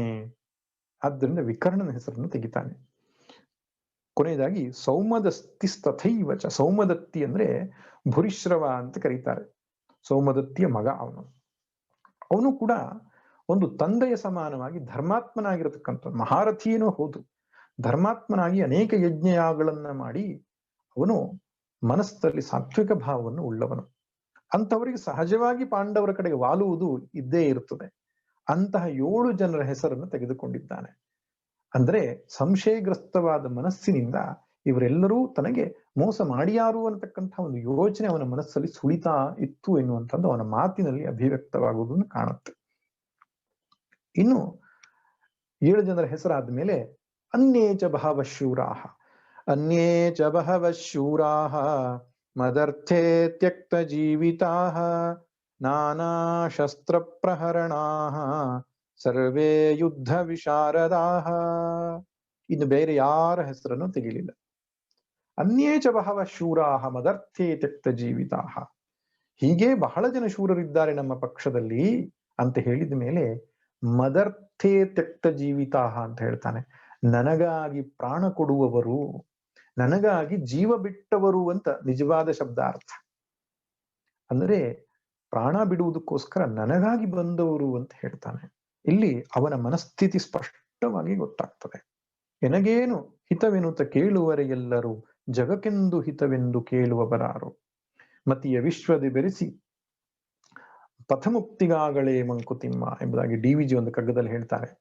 ಎಲ್ಲರೂ ನನಗೇನು ಅಂತ ಕೇಳ್ತಾರೆ, ಆದರೆ ಮಹಾತ್ಮ ಇದ್ದಾನಲ್ಲ, ಅವನು ಇನ್ನೊಬ್ಬರಿಗೆ ಯಾವಾಗ ಹಿತವಾಗ್ತದೆ, ಇನ್ನೊಬ್ಬರಿಗೆ ನೆಮ್ಮದಿ ಯಾವಾಗ ಸಿಗ್ತದೆ ಅಂತ ಕೇಳ್ತಾನೆ. ಇದು ಮಹಾತ್ಮನ ಲಕ್ಷಣ. ದುರಾತ್ಮನ ಲಕ್ಷಣ ಏನು? ತನಗೆ ಯಾವಾಗ ಸುಖ ಸಿಗ್ತದೆ, ತನಗೆ ನೆಮ್ಮದಿ ಯಾವಾಗ ಸಿಗ್ತದೆ ಅಂತ. ದುರ್ಯೋಧನನು ದುರಾತ್ಮನು ಎಂಬುದಾಗಿ ಅವನ ಮಾತಿನಲ್ಲೇ ಗೊತ್ತಾಗುತ್ತೆ. ಸಮಾಜಕ್ಕಾಗಿ ಅಥವಾ ಜಗತ್ತಿಗಾಗಿ ಅಥವಾ ಧರ್ಮಕ್ಕಾಗಿ ಯುದ್ಧ ಎಂಬುದಾಗಿ ಅವನ ಮನಸ್ಸಿನಲ್ಲಿ ಇಲ್ಲ. ಮದರ್ಥೇ ತ್ಯಕ್ತ ಜೀವಿತಾಃ, ನನಗಾಗಿ ಬಂದವರು ಎಂಬುದಾಗಿ ಹೇಳುತ್ತಾನೆ. ಅದು ನನಗಾಗಿ ಸಾಯ್ಲಿಕ್ಕೆ ಬಂದವರು ಎಂಬುದಾಗಿ ಹೇಳ್ತಾನೆ. ಸಾಯುತ್ತಾರೆ ನಿಶ್ಚಿತವಾಗಿ ಎಂಬ ಅಭಿಪ್ರಾಯ ಅವನ ಮನಸ್ಸಲ್ಲಿ ಇರಬಹುದು ಏನೋ. ಒಟ್ಟಿನಲ್ಲಿ ಆ ಸ್ವಾರ್ಥ ಬುದ್ಧಿ, ತನ್ನ ಸ್ವಾರ್ಥ ಬುದ್ಧಿಯಿಂದಾಗಿಯೇ ಇಡೀ ಮಹಾಭಾರತ ಯುದ್ಧ ನಾವು ಬಂದಿರುವುದನ್ನ ಕಾಣ್ತೇವೆ. ಧಾರ್ತರಾಷ್ಟ್ರಸ್ಯ ದುರ್ಬುದ್ಧೇ ಎಂಬುದಾಗಿ ಅರ್ಜುನನು ಕೂಡ ಹೇಳುವುದು ನೋಡ್ತೇವೆ. ಧೃತರಾಷ್ಟ್ರನ ಪುತ್ರನಾದ ದುರ್ಯೋಧನ ದುರ್ಬುದ್ಧಿಯಿಂದಲೇ ಯುದ್ಧ ಉಂಟಾಯಿತು ಅಂತ. ಗಾಂಧಾರಿಯು ಪುನಃ ಅವನಿಗೆ ಉಪದೇಶವನ್ನು ಕೊಟ್ಟಳು. ವಿದುರನು ಉಪದೇಶವನ್ನು ಕೊಟ್ಟ, ಭೀಷ್ಮರು ಉಪದೇಶವನ್ನು ಕೊಟ್ಟರು, ಎಲ್ಲ ವ್ಯಾಸರು ಬಂದು ಉಪದೇಶವನ್ನು ಕೊಟ್ಟರು ಧೃತರಾಷ್ಟ್ರನಿಗೆ. ಇವನೊಬ್ಬ ಮಗ ಇದ್ದಾನಲ್ಲ, ಇವನನ್ನ ದೂರ ಇಡು. ತ್ಯಜೇದೇಕಂ ಕುಲಸ್ಯಾರ್ಥೆ ಗ್ರಾಮಸ್ಯಾರ್ಥೆ ಕುಲಂ ತ್ಯಜೇತ್, ಗ್ರಾಮಂ ಜನಪದಸ್ಯಾರ್ಥೆ ಆತ್ಮಾರ್ಥೆ ಪೃಥಿವೀಂ ತ್ಯಜೇತ್ ಎಂಬುದಾಗಿ ವಿದುರನು ಕೂಡ ಹೇಳ್ತಾನೆ ಮಹಾಭಾರತದಲ್ಲಿ. ಒಬ್ಬನನ್ನ ಕುಲದ ಹಿತಕ್ಕಾಗಿ ಬಹಿಷ್ಕರಿಸಬೇಕು, ಸಮಾಜದ ಹಿತಕ್ಕಾಗಿ ಒಂದು ಕುಲವನ್ನು ಬಹಿಷ್ಕರಿಸಬೇಕು, ದೇಶದ ಹಿತಕ್ಕಾಗಿ ಒಂದು ಸಮಾಜವನ್ನೇ ತಿರಸ್ಕರಿಸಬೇಕು. ಆದರೆ ಆತ್ಮಾರ್ಥೇ ಪೃಥ್ವೀಂ ತ್ಯಜೇ, ತನ್ನ ಉದ್ಧಾರಕ್ಕಾಗಿ ಈ ಜಗತ್ತನ್ನೇ ಬಿಡಬೇಕು ಅಂತ. ಈ ಮಹಾಭಾರತ ಯುದ್ಧದಲ್ಲಿ ಭಾಗವಹಿಸದೇ ಇರೋದವನು ವಿದುರ ಮಾತ್ರ. ಸಾಕಷ್ಟು ಬುದ್ಧಿವಾದವನ್ನ ಧೃತರಾಷ್ಟ್ರನಿಗೆ ಹೇಳಿ ಈ ಕೌರವನ ಅಂದ್ರೆ ದುರ್ಯೋಧನನ್ನ ದೂರ ಇಡುವ ಪ್ರಯತ್ನವನ್ನ ಮಾಡಿದಾಗ ವಿಫಲವಾಗಿ ಅವನು ತೀರ್ಥಯಾತ್ರೆಗೆ ಹೊರಟು ಹೋಗ್ತಾನೆ ವಿದುರ. ಅಷ್ಟು ಮಮಕಾರ ಧೃತರಾಷ್ಟ್ರನಿಗೆ ದುರ್ಯೋಧನನ ಮೇಲೆ. ಅವನ ಶಬ್ದಗಳೇ ದುರ್ಯೋಧನ ಶಬ್ದಗಳು ಸ್ಪಷ್ಟವಾಗ್ತಾ ಇದೆ, ನನಗಾಗಿ ನಡೀತಾ ಇದೆ ಈ ಯುದ್ಧ ಎಂಬುದಾಗಿ ಅವನು ಹೇಳ್ತಿದ್ದಾನೆ. ಯಾರು ಈ ನಾನು ನಾನು ಅಂತ ಇರ್ತಾರೋ ಅವರು ತಾವು ಶಾಂತಿಯಿಂದ ಇರಲ್ಲ, ಇನ್ನೊಬ್ಬರಿಗೂ ಶಾಂತಿಯನ್ನು ಕೊಡ್ಲಿಕ್ಕೆ ಸಾಧ್ಯ ಇಲ್ಲ. ಸಮಾಜದಲ್ಲಾಗ್ಲಿ ಕುಟುಂಬದಲ್ಲಾಗ್ಲಿ ನೆಮ್ಮದಿ ಶಾಂತಿ ಸಿಗ್ಬೇಕು ಅಂದ್ರೆ ಏನ್ ಮಾಡ್ಬೇಕು? ನಿನಗೆ ಸುಖ ಕೊಡುವುದು ಹೇಗೆ ಎಂಬುದಾಗಿ ಯೋಚನೆ ಮಾಡಬೇಕು. ರಾಮಾಯಣದಲ್ಲಿಯೂ ಕೂಡ 3 ಕುಟುಂಬಗಳನ್ನು ಕಾಣ್ತೇವೆ. ಶ್ರೀರಾಮನ ಕುಟುಂಬ, ವಾಲಿ ಸುಗ್ರೀವರ ಕುಟುಂಬ, ರಾವಣನ ಕುಟುಂಬ. 3 ಕಡೆಯಲ್ಲಿ ಅಣ್ಣ ತಮ್ಮಂದಿರಿದ್ರು. ಆದ್ರೆ ಹೇಗಿದ್ರು? ರಾವಣನ ಕುಟುಂಬದಲ್ಲಿ ತನ್ನ ಸುಖಕ್ಕಾಗಿ ತನ್ನ ತಮ್ಮಂದಿರನ್ನ, ತನ್ನ ಮಕ್ಕಳನ್ನ, ತನ್ನ ಇಡೀ ರಾಜ್ಯವನ್ನ ಬಲಿ ಕೊಟ್ಟ, ತನ್ನ ಸುಖಕ್ಕಾಗಿ. ಅದು ರಾವಣ ರಾಜ್ಯ. ವಾಲಿ ಮತ್ತು ಸುಗ್ರೀವರ ಮಧ್ಯೆ ವಾಲಿ ತನ್ನ ಸುಖಕ್ಕಾಗಿ ತಮ್ಮನ ಹೆಂಡತಿನ ಅಪಹರಿಸಿದ, ಆದ್ರೆ ಸುಗ್ರೀವ ಉದಾರಿಯಾಗಿದ್ದ. ಆದ್ದರಿಂದ ರಾಮನ ಮಿತ್ರತ್ವ ದೊರೆಯಿತು ಅವನಿಗೆ. ಒಂದು ಮಧ್ಯಮವಾದಂತಹ ಕುಟುಂಬ. ಇನ್ನು ಉನ್ನತವಾದಂತಹ ಒಂದು ಕುಟುಂಬ ಹೇಗಿರುತ್ತೆ ನೋಡಿ. ತನಗೆ ಅನಾಯಾಸವಾಗಿ ಬಂದಂತಹ ರಾಜ್ಯವನ್ನ, ಇಡೀ ಭರತಖಂಡದ ಸಾರ್ವಭೌಮತ್ವವನ್ನ ಭರತ ರಾಮನಿಗೆ ಕೊಡ್ಲಿಕ್ಕೆ ಹೋಗುತ್ತಾನೆ ನಂದಿಗ್ರಾಮಕ್ಕೆ. ಅವನು ಹೋಗ್ತಾನೆ ಭರತನು ಚಿತ್ರಕೂಟಕ್ಕೆ. ಶ್ರೀರಾಮಚಂದ್ರ, ಇದು ನನಗೆ ಬೇಡ, ಈ ರಾಜ್ಯ ನನಗೆ ಸಲ್ಲುವಂಥದ್ದಲ್ಲ, ಇದಕ್ಕೆ ನೀನೇ ಅಧಿಕಾರಿಯಾಗಬೇಕಪ್ಪ, ನನಗೆ ಬೇಡ ಅಂತ ಒಂದು ಕಡೆ ಭರತನ ಆಗ್ರಹ. ಶ್ರೀರಾಮ ಹೇಳ್ತಾನೆ, ಪಿತೃವಾಕ್ಯ ಪರಿಪಾಲನೆ ಮಾಡ್ಬೇಕಪ್ಪ, ತಾಯಿ ಕೈಕೇಯಿಯ ಮಾತನ್ನ ನಡೆಸಿಕೊಡ್ಬೇಕು, ತಂದೆಯಾದ ದಶರಥನ ಮಾತನ್ನು ನಡೆಸಿಕೊಡ್ಬೇಕು, ನನಗೆ ಈ ರಾಜ್ಯ ಬೇಡ, ನೀನೇ ಇದನ್ನ ರಾಜ್ಯಭಾರವನ್ನು ಮಾಡು, ಯೋಗ್ಯನಿದ್ದೀಯಾ ನೀನು ಅಂತ. ನನಗೆ ಆಸ್ತಿ ಬೇಡ ಅಂತ ಜಗಳ ಮಾಡಿದ್ದು ಬಹುಶಃ ರಾಮಾಯಣದಲ್ಲೂ ಒಂದೇ ಇರಬಹುದು. ನನ್ನ ಆಸ್ತಿಯನ್ನು, ಇನ್ನೊಬ್ಬರ ಆಸ್ತಿಯನ್ನು ಕಬಳಿಸ್ತಕ್ಕಂತಹ ಮನಸ್ಥಿತಿ ಇರುವಂತಹ ಈ ಕಾಲದಲ್ಲಿ ಆಸ್ತಿಯೇ ಬೇಡ, ನನಗೆ ರಾಜ್ಯವೇ ಬೇಡ, ನೀನ್ ಅನುಭವಿಸು, ನೀನ್ ಸಂತೋಷವಾಗಿರು, ನೀನ್ ಚೆನ್ನಾಗಿರು ಎಂಬಂತಹ ಒಂದು ಅಣ್ಣ ತಮ್ಮರ ಬಾಂಧವ್ಯ ಏನಿದೆಯಲ್ಲ, ಅದೇ ಆದರ್ಶ. ನನಗೆ ಸುಖವಾಗಬೇಕು ಅಂತ ಯೋಚನೆ ಮಾಡಬಾರದು. ಇನ್ನೊಬ್ಬರು ಶಾಂತಿಯಿಂದ, ಸುಖದಿಂದ, ನೆಮ್ಮದಿಯಿಂದ ಬದುಕುವುದು ಹೇಗೆ ಎಂಬುದಾಗಿ ನಾವು ಯೋಚನೆ ಮಾಡ್ಲಿಕ್ಕೆ ಶುರು ಮಾಡಿದ್ರೆ ಆ ಕುಟುಂಬದಲ್ಲಿ ಮಿತ್ರತ್ವ, ಪ್ರೇಮ, ಬಾಂಧವ್ಯ, ಅದೇ ನಿಜವಾದಂತಹ ಕುಟುಂಬ ಅಂತ ಕರೆಯೋದು. ಆದ್ರೆ ಸಾಮಾನ್ಯವಾಗಿ ಹೆಂಡತಿ ಇರುವುದು, ಮಕ್ಕಳಿರುವುದು ನನಗಾಗಿ, ಹೆಂಡತಿ ಯೋಚನೆ ಮಾಡೋದು ಉಳಿದವರು ಇರುವುದು ನಮಗಾಗಿ ಅಂತ. ಈ ಸ್ವಾರ್ಥದ ಪರಿಕಲ್ಪನೆಯೇ ಏನ್ ಮಾಡುತ್ತೆ? ನಮ್ಮ ಶಾಂತಿ ನೆಮ್ಮದಿಯನ್ನ ಹಾಳು ಮಾಡುತ್ತೆ. ದುರ್ಯೋಧನನ ಈ ಮನಸ್ಥಿತಿ ನೋಡಿ ಹೇಗಿದೆ ಅಂತ. ಇಡೀ ಕುಟುಂಬವನ್ನ ಬಲಿಕೊಟ್ಟ, ತಮ್ಮಂದಿರನ್ನ ಬಲಿಕೊಟ್ಟ, ಸ್ನೇಹಿತರನ್ನ ಬಲಿಕೊಟ್ಟ, ಬಂಧುಗಳನ್ನ ಬಲಿಕೊಟ್ಟ. ಯಾಕೆ? ಮದರ್ಥೇ ತ್ಯಕ್ತ ಜೀವಿತ, ಆಗ ನನಗಾಗಿ ಸಾಯಲಿಕ್ಕೆ ಬಂದವರು ಎಂಬ ಒಂದು ಮಾತಿನಲ್ಲಿ ಅವನ ಮನಸ್ಥಿತಿ ಅರ್ಥವಾಗ್ತದೆ. ನಾನಾ ಶಸ್ತ್ರ ಪ್ರಹರಣ ಸರ್ವೇ ಯುದ್ಧ ವಿಶಾರದ, ಅನೇಕ ಶಸ್ತ್ರಗಳನ್ನ ಪ್ರಯೋಗ ಮಾಡುವ ಸಾಮರ್ಥ್ಯವುಳ್ಳವರು ಅಂತ. ನೋಡಿ, ಅಸ್ತ್ರ ಮತ್ತು ಶಸ್ತ್ರ ಅಂತ 2 ಶಬ್ದ ಇದೆ. ಅಸ್ತ್ರ ಅಂತ ಹೇಳಿದ್ರೆ ಕತ್ತಿ ಮುಂತಾದಂತಹದ್ದನ್ನ ಅಸ್ತ್ರ ಅಂತ ಹೇಳ್ತಾರೆ. ಶಸ್ತ್ರ ಅಂದ್ರೆ ಶಸ್ ಧಾತುವಿಗೆ ಒಗೆಯುವುದು ಅಂತ ಅರ್ಥ. ಈ ಬೇರೆ ಬೇರೆ ಆಯುಧಗಳನ್ನ, ಮಂತ್ರಾಸ್ತ್ರಗಳನ್ನ ಪ್ರಯೋಗ ಮಾಡ್ತಿದ್ರು. ಅಸ್ತ್ರ ಅಂದ್ರೆ ದೂರದಿಂದ ಒಗೆಯುವಂಥದ್ದು. ಶಸ್ತ್ರ ಅಂದ್ರೆ ಕೈಯಲ್ಲಿ ಹಿಡಿದು ಗದೆ, ಕತ್ತಿ ಮುಂತಾದವುಗಳನ್ನ ಶಸ್ತ್ರ ಅಂತ ಹೇಳ್ತಾರೆ. ಅಸ್ತ್ರ ಅಂದ್ರೆ ವರುಣಾಸ್ತ್ರ, ಆಗ್ನೇಯಾಸ್ತ್ರ ಮುಂತಾದಂತ ದೂರದಲ್ಲಿಂದ ಎಸೆಯುವಂಥದ್ದಕ್ಕೆ ಅಸ್ತ್ರ ಅಂತ ಕರೀತಾರೆ.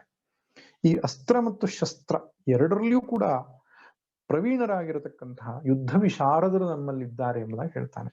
ಮಹಾರಥರು ಅಂತ ಹೇಳಲ್ಲ, ಪಾಂಡವರಿಗೆ ಎಲ್ಲರೂ ಮಹಾರಥರು ಅಂತ ಹೇಳಿದ್ದ. ತನ್ನ ಪಕ್ಷದವರು ಯುದ್ಧ ವಿಶಾರದಾಹ. ನೋಡಿ, ಎಲ್ಲ ಕಡೆಯಲ್ಲಿ ಅವನ ಮನಸ್ಥಿತಿ ಅರ್ಥವಾಗ್ತದೆ. ಅವನು ಆತ್ಮವಿಶ್ವಾಸವನ್ನು ಕಳೆದುಕೊಳ್ತಾ ಇದ್ದಾನೆ ಎಂಬುದು ಗೊತ್ತಾಗ್ತದೆ.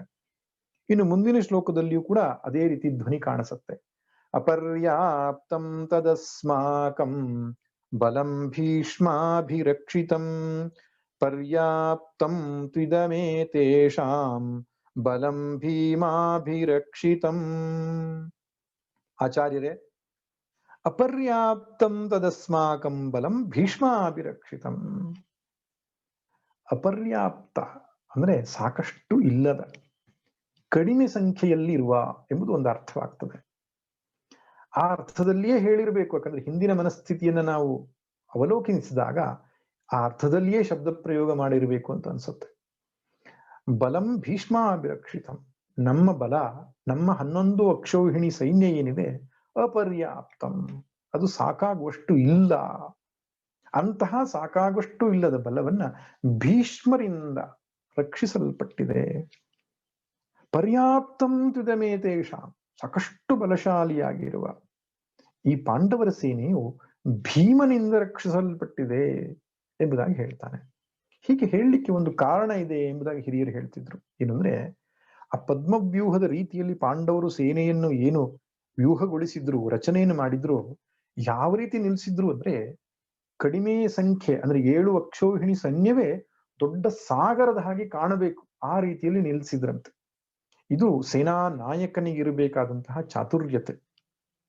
ವ್ಯೂಹವನ್ನ ಹೇಗೆ ನಿಲ್ಲಿಸಿದ್ರೆ ಎದುರು ಪಕ್ಷದವರಿಗೆ ದೊಡ್ಡ ಸೇನೆಯಾಗಿ ಕಾಣಿಸುತ್ತೆ, ಅದನ್ನ ದೃಷ್ಟದ್ಯುಮ್ನಿಗೆ ಗೊತ್ತಿತ್ತು.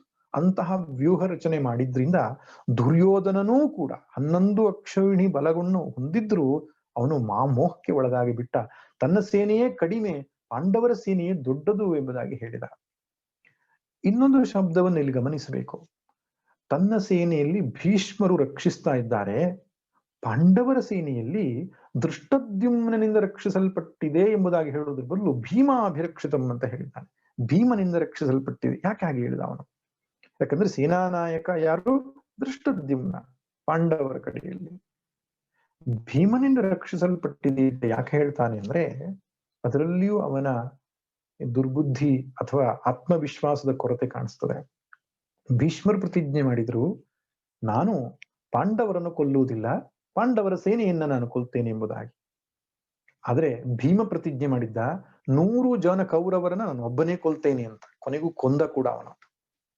ಅಂದ್ರೆ ಈ ರೀತಿಯಾಗಿ ಭೀಮನಿಗೆ ಸ್ವಪಕ್ಷದಲ್ಲಿ ಅಭಿಮಾನವಿದೆ, ಆದ್ರೆ ಭೀಷ್ಮರಿಗೆ ಪರಪಕ್ಷದಲ್ಲಿಯೂ ಅಭಿಮಾನ ಇದೆ.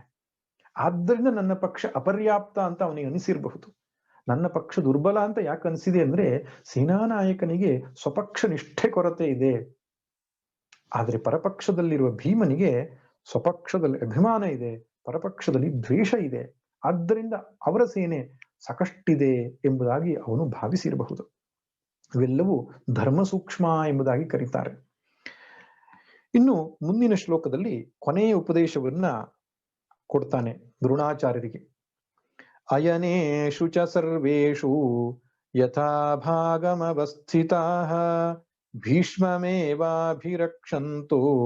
ಭವಂತಃ ಸರ್ವ ಏವ ಹಿ. ನಿಮ್ಮ ನಿಮ್ಮ ಅಯನಗಳಲ್ಲಿ, ನಿಮ್ಮ ನಿಮ್ಮ ವ್ಯೂಹದ ದ್ವಾರಗಳಲ್ಲಿ ನಿಂತುಕೊಂಡು ಯಥಾಭಾಗಮವಸ್ಥಿತಾಃ, ನಿಮಗೆ ಏನೇನು ಸ್ಥಾನಗಳನ್ನು ಕೊಟ್ಟಿದ್ದೇವೆ, ಯುದ್ಧದ ಆಯಕಟ್ಟಿನ ಜಾಗ ಅಂತ ಯಾವುದನ್ನ ನಿಮಗೆ ನಿರ್ದೇಶಿಸಿದ್ದೇವೆ, ಆಯಾ ಜಾಗಗಳಲ್ಲಿ ತಾವೆಲ್ಲರೂ ನಿಂತುಕೊಂಡು ಭೀಷ್ಮನನ್ನ ರಕ್ಷಿಸಿ ಎಂಬುದಾಗಿ ಹೇಳ್ತಾನೆ. ಯುದ್ಧದಲ್ಲಿ ಅಫೆನ್ಸ್ ಮತ್ತು ಡಿಫೆನ್ಸ್ ಅಂತ ಎರಡಿರ್ತದೆ. ಅಂದ್ರೆ ಅಟ್ಯಾಕ್ ಮಾಡತಕ್ಕಂಥದ್ದು ನಾವು ಅಫೆನ್ಸ್ ಅಂತ ಹೇಳ್ತಾರೆ, ಡಿಫೆನ್ಸ್ ಅಂದ್ರೆ ತಮ್ಮನ್ನ ರಕ್ಷಣೆ ಮಾಡತಕ್ಕಂಥದ್ದು. ಆದ್ದರಿಂದ ಎರಡೂ ಒಂದೇ ಏಟಿಗೆ ನಡಿಬೇಕಾಗ್ತದೆ. ಯುದ್ಧವನ್ನ ಮಾಡ್ತಾ ಮಾಡ್ತಾ ತನ್ನನ್ನು ರಕ್ಷಿಸಿಕೊಳ್ಳಬೇಕಾಗ್ತದೆ. ಆದ್ರಿಂದ ಭೀಷ್ಮರು ಯುದ್ಧ ಮಾಡುವ ಕೆಲಸದಲ್ಲಿ ತೊಡಗಿರ್ಲಿ, ರಕ್ಷಣೆಯ ಜವಾಬ್ದಾರಿ ಅವರಿಗೆ ಬೇಡ. ಯಾಕಂದ್ರೆ ಯಾವುದೋ ಒಬ್ಬ ಸೈನಿಕ ಹಿಂದ್ಗಡೆಯಿಂದಲೋ ಬೇರೆ ಯಾವುದೋ ದಿಕ್ಕಿನಿಂದಲೋ ಬಂದು ತೊಂದರೆ ಕೊಟ್ರೆ ಅವರಿಗೆ ಅದನ್ನೂ ನಿಭಾಯಿಸುವುದರಲ್ಲಿ ಕಷ್ಟ ಬೇಡ. ಯುದ್ಧವನ್ನು ಮಾಡುವುದರಲ್ಲಿ ಎಷ್ಟೇ ಅವರ ಏಕಾಗ್ರತೆ ಇರಲಿ, ಅದರಿಂದ ಅವರ ರಕ್ಷಣೆಯನ್ನ ನೀವೆಲ್ಲರೂ ಮಾಡಿ ಎಂಬುದಾಗಿ ಹೇಳ್ತಾನೆ. ಇದು ಒಂದು ರೀತಿಯಲ್ಲಿ ಅವನ ಮನೋಸ್ಥೈರ್ಯ ಉಡುಗಿರುವುದು ಕಾಣಿಸ್ತದೆ. ಭೀಷ್ಮರು ಎಷ್ಟು ಬಲಶಾಲಿಗಳು ಅಂದ್ರೆ, ಎಷ್ಟು ಸಾಮರ್ಥ್ಯ ಹೊಂದಿದೆ ಅವರಿಗೆ ಅಂದ್ರೆ, ಅವರನ್ನ ರಕ್ಷಣೆ ಮಾಡಿಕೊಳ್ಳುತ್ತಾ ಯುದ್ಧ ಮಾಡುವಷ್ಟು ಸಾಮರ್ಥ್ಯ ಇದೆ. ಅಷ್ಟೇಕೆ ಬೇರೆಯವನು ರಕ್ಷಣೆ ಮಾಡುತ್ತಾ ತನ್ನನ್ನು ರಕ್ಷಣೆ ಮಾಡಿಕೊಳ್ತಾ ಯುದ್ಧ ಮಾಡುವಷ್ಟು ಸಾಮರ್ಥ್ಯ ಇರತಕ್ಕಂಥ ಮಹಾಪರಾಕ್ರಮಿಯಾಗಿರತಕ್ಕಂಥ ಭೀಷ್ಮಾಚಾರ್ಯರಿಗೆ ಬೇರೆ ಯಾರ ರಕ್ಷಣೆ ಅವಶ್ಯಕತೆ ಇಲ್ಲ. ಆದರೂ ಮನಸ್ಸು ಯಾವ ರೀತಿಯಾಗಿರುತ್ತೆ ಎಂಬುದು ದುರ್ಯೋಧನದಿಂದ ಅರ್ಥ ಆಗತ್ತೆ ನಮಗೆ.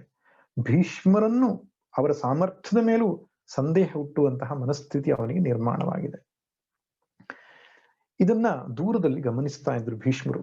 ದ್ರೋಣರ ಹತ್ರ ಇವನು ಹೋಗಿರ್ತಕ್ಕಂಥದ್ದು, ತನ್ನ ವಿಚಿತ್ರವಾದ ಮಾತುಗಳಿಂದ ಅವ್ರ ಜೊತೆ ಸಂಭಾಷಣೆ ಮಾಡ್ತಿರ್ತಕ್ಕಂಥದ್ದು, ಅವರು ಅವನ ಮುಖಮುದ್ರೆಯನ್ನ ನೋಡಿಯೇ ಅವನ ಮನಸ್ಥಿತಿಯನ್ನು ಅರ್ಥ ಮಾಡಿಕೊಳ್ಳುವಷ್ಟು ಸಾಮರ್ಥ್ಯ ಹೊಂದಿದ್ರು.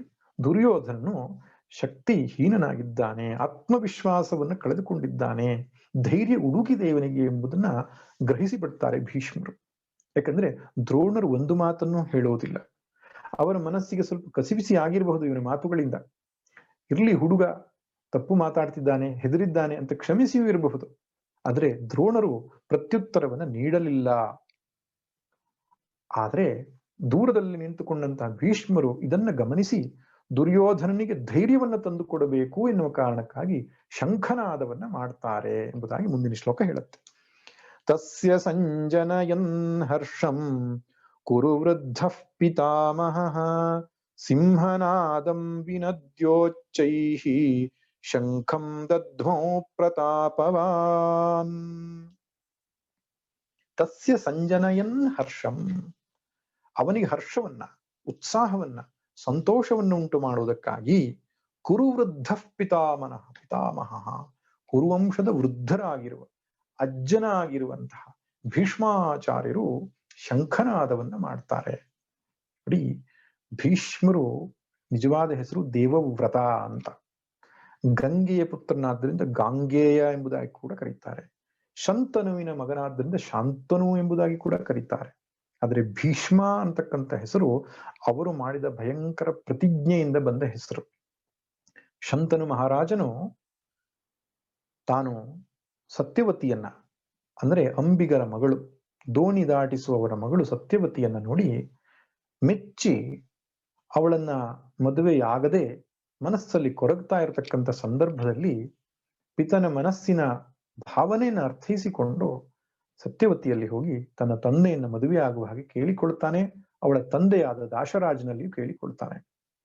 ಆವಾಗ ಅವನು ತನ್ನ ಮನಸ್ಸಿನ ಒಂದು ಭಾವನೆಯನ್ನು ಹೇಳ್ತಾನೆ. ಏನು, ಅವಳಿಂದ ಹುಟ್ಟತಕ್ಕಂತಹ ಮಕ್ಕಳೇ ಹಸ್ತಿನಾವತಿಗೆ ರಾಜರಾಗಬೇಕು, ಹಾಗಿದ್ರೆ ಮಾತ್ರ ಮಗಳನ್ನ ನಾನು ಮದುವೆ ಮಾಡಿ ಕೊಡ್ತೇನೆ ಅಂತ. ಯಾಕಂದ್ರೆ ಶಂತನುವಿಗೆ ಮೊದಲನೆಯ ಮಗನು ಇವನು ದೇವವ್ರತ, ಆದ್ರಿಂದ ಇವನೇ ಪಟ್ಟಾಭಿಷಿಕ್ತನಾಗ್ತಾನೆ ಎನ್ನುವ ಕಾರಣಕ್ಕೆ ತನ್ನ ಮನಸ್ಸಿನ ಭಾವನೆಯನ್ನು ಹೇಳಿದಾಗ ಇವನು ಪ್ರತಿಜ್ಞೆಯನ್ನು ಮಾಡತಕ್ಕಂಥದ್ದು. ಏನು, ಸತ್ಯವತಿ ಮತ್ತು ಶಂತನುವರಿಂದ ಹುಟ್ಟಿದಂತಹ ಮಕ್ಕಳೇ ಈ ಹಸ್ತಿನಾವತಿಗೆ ರಾಜರಾಗ್ತಾರೆ. ಮತ್ತೆ ಅವನು ಮತ್ತೊಂದು ಸಂಶಯ ವ್ಯಕ್ತಪಡಿಸ್ತಾನೆ. ನಿನ್ನ ಮಕ್ಕಳು ಮುನೇ ಹೊಡೆದಾಡಿ ಮಾಡಿ ಅವರಿಗೆ ಮತ್ತೆ ತೊಂದರೆಯನ್ನು ಉಂಟು ಮಾಡಿದ್ರೆ ಆ ಸಮಸ್ಯೆಯೇ ಬೇಡ, ನಾನು ಆಜನ್ಮ ಪರ್ಯಂತ ಸಾಯುವ ಕೊನೆಯ ತನಕ ಕೂಡ ನಾನು ಬ್ರಹ್ಮಚಾರಿಯಾಗಿ ಜೀವನವನ್ನು ನಡೆಸ್ತೇನೆ, ಮದುವೆಯನ್ನು ಆಗುವುದಿಲ್ಲ ಎಂಬುದಾಗಿ ಪ್ರತಿಜ್ಞೆಯನ್ನ ಮಾಡ್ತಾನೆ ಭೀಷ್ಮ. ಆ ಭಯಂಕರವಾದಂತಹ ಪ್ರತಿಜ್ಞೆ, ತನಗಾಗಿಯೇ ಬಂದಂತಹ ರಾಜ್ಯವನ್ನೂ ಪರಿತ್ಯಾಗ ಮಾಡಿ ಕೊನೆಯ ಮರಣದ ತನಕವೂ ನಾನು ಬ್ರಹ್ಮಚಾರಿಯಾಗಿ ವಿವಾಹವನ್ನು ಮಾಡಿಕೊಳ್ಳದೆ ತನ್ನ ಸುಖವನ್ನೆಲ್ಲ ಪರಿತ್ಯಾಗ ಮಾಡಿ ಒಂದು ದೃಢ ನಿರ್ಧಾರವನ್ನ ಮಾಡ್ತಾನಲ್ಲ, ಆ ಪ್ರತಿಜ್ಞೆ ಮಾಡಿದ್ರಿಂದ ಅವನಿಗೆ ಭೀಷ್ಮ ಎಂಬ ಹೆಸರು ಬರ್ತದೆ. ಅವನು ಸತ್ಯವತಿಯನ್ನ ತನ್ನ ತಂದೆಯಾದ ಶಂತನುವಿಗೆ ಮದುವೆ ಮಾಡಿಸಿದಷ್ಟೇ ಅಲ್ಲ, ಅವರಿಂದ ಹುಟ್ಟಿರುವಂತಹ ಚಿತ್ರಾಂಗದ ಆರಂಭದಲ್ಲಿ ತೀರಿ ಹೋಗ್ತಾನೆ. ವಿಚಿತ್ರವೀರ್ಯನಿಗೆ ಮದುವೆಯನ್ನು ಮಾಡಿಸಿ ಅವರಿಂದ ಮಕ್ಕಳನ್ನ ಪಡೆದು ಪಾಂಡು ಮತ್ತು ಧೃತರಾಷ್ಟ್ರ ಆಗ್ತಾನೆ. ತದನಂತರ ಬಂದಂತಹ ಕುರುಗಳು, ಪಾಂಡವರು ಅವರನ್ನೆಲ್ಲ ರಕ್ಷಿಸ್ತಾ ಕುರುವೃದ್ಧನಾಗಿ ಕುರುವಂಶವನ್ನು ಕಾಪಾಡುವುದರಲ್ಲಿಯೇ ತಮ್ಮ ಜೀವನ ಪರ್ಯಂತ ನಿಷ್ಠೆಯನ್ನು ತೋರಿಸಿದಂತಹ ವ್ಯಕ್ತಿ. ಅಂತಹ ಪಿತಾಮಹರು ಒಂದು ಶಂಖನಾದವನ್ನು ಮಾಡ್ತಾರೆ. ಸಿಂಹನಾದಂ ವಿನದ್ಯ ಉಚ್ಚೈಹಿ, ಜೋರಾಗಿ ಸಿಂಹನಾದವನ್ನು ಮಾಡ್ತಾರಂತೆ. ಅಂದ್ರೆ ತಮ್ಮ ಬಾಯಿಯಿಂದಲೇ ಜೋರಾಗಿ ಕೂಗುತ್ತಾರೆ. ಅದಕ್ಕೆ ರಣಘೋಷಗಳು ಅಂತ ಹೇಳ್ತಾರೆ. ಶಿವಾಜಿ ಮಹಾರಾಜ ಯುದ್ಧಕ್ಕೆ ಹೋದಾಗ ಭವಾನಿಯನ್ನ ಸ್ಮರಣೆ ಮಾಡ್ತಿದ್ದಂತೆ. ಜೈ ಭವಾನಿ ಅಂತ ಹೇಳ್ಕೊಂಡು ಹೋಗ್ತಾನೆ. ಕೆಲವೊಂದು ಸಂದರ್ಭದಲ್ಲಿ ಹರ ಹರ ಮಹಾದೇವ್ ಅಂತ ರಣಘೋಷ ವಾಕ್ಯಗಳು ಅಂತ ಕರೀತಾರೆ. ಈಗಲೂ ಕೂಡ ನಮ್ಮ ಯುದ್ಧದ ರೆಜಿಮೆಂಟ್ಗಳಲ್ಲಿ ಪಂಜಾಬ್ ರೆಜಿಮೆಂಟ್, ಸಿಖ್ ರೆಜಿಮೆಂಟ್ಗಳಲ್ಲಿ ಅವ್ರದೇ ಒಂದು ಘೋಷಣಾ ವಾಕ್ಯ, ಮರಾಠ ರೆಜಿಮೆಂಟ್ ಅವ್ರದ್ದೇ ಒಂದು ಘೋಷಣಾ ವಾಕ್ಯ ಇದೆ. ಆ ಘೋಷಣಾ ವಾಕ್ಯದಲ್ಲಿಯೂ ಕೂಡ ಏನು ಲೆಫ್ಟಿಸ್ಟ್ಗಳ ಕೆಲವು ಏನು ಆಕ್ಷೇಪಗಳು ಬಂದಿರೋದನ್ನ ನಾವು ಕಾಣ್ತೀವಿ.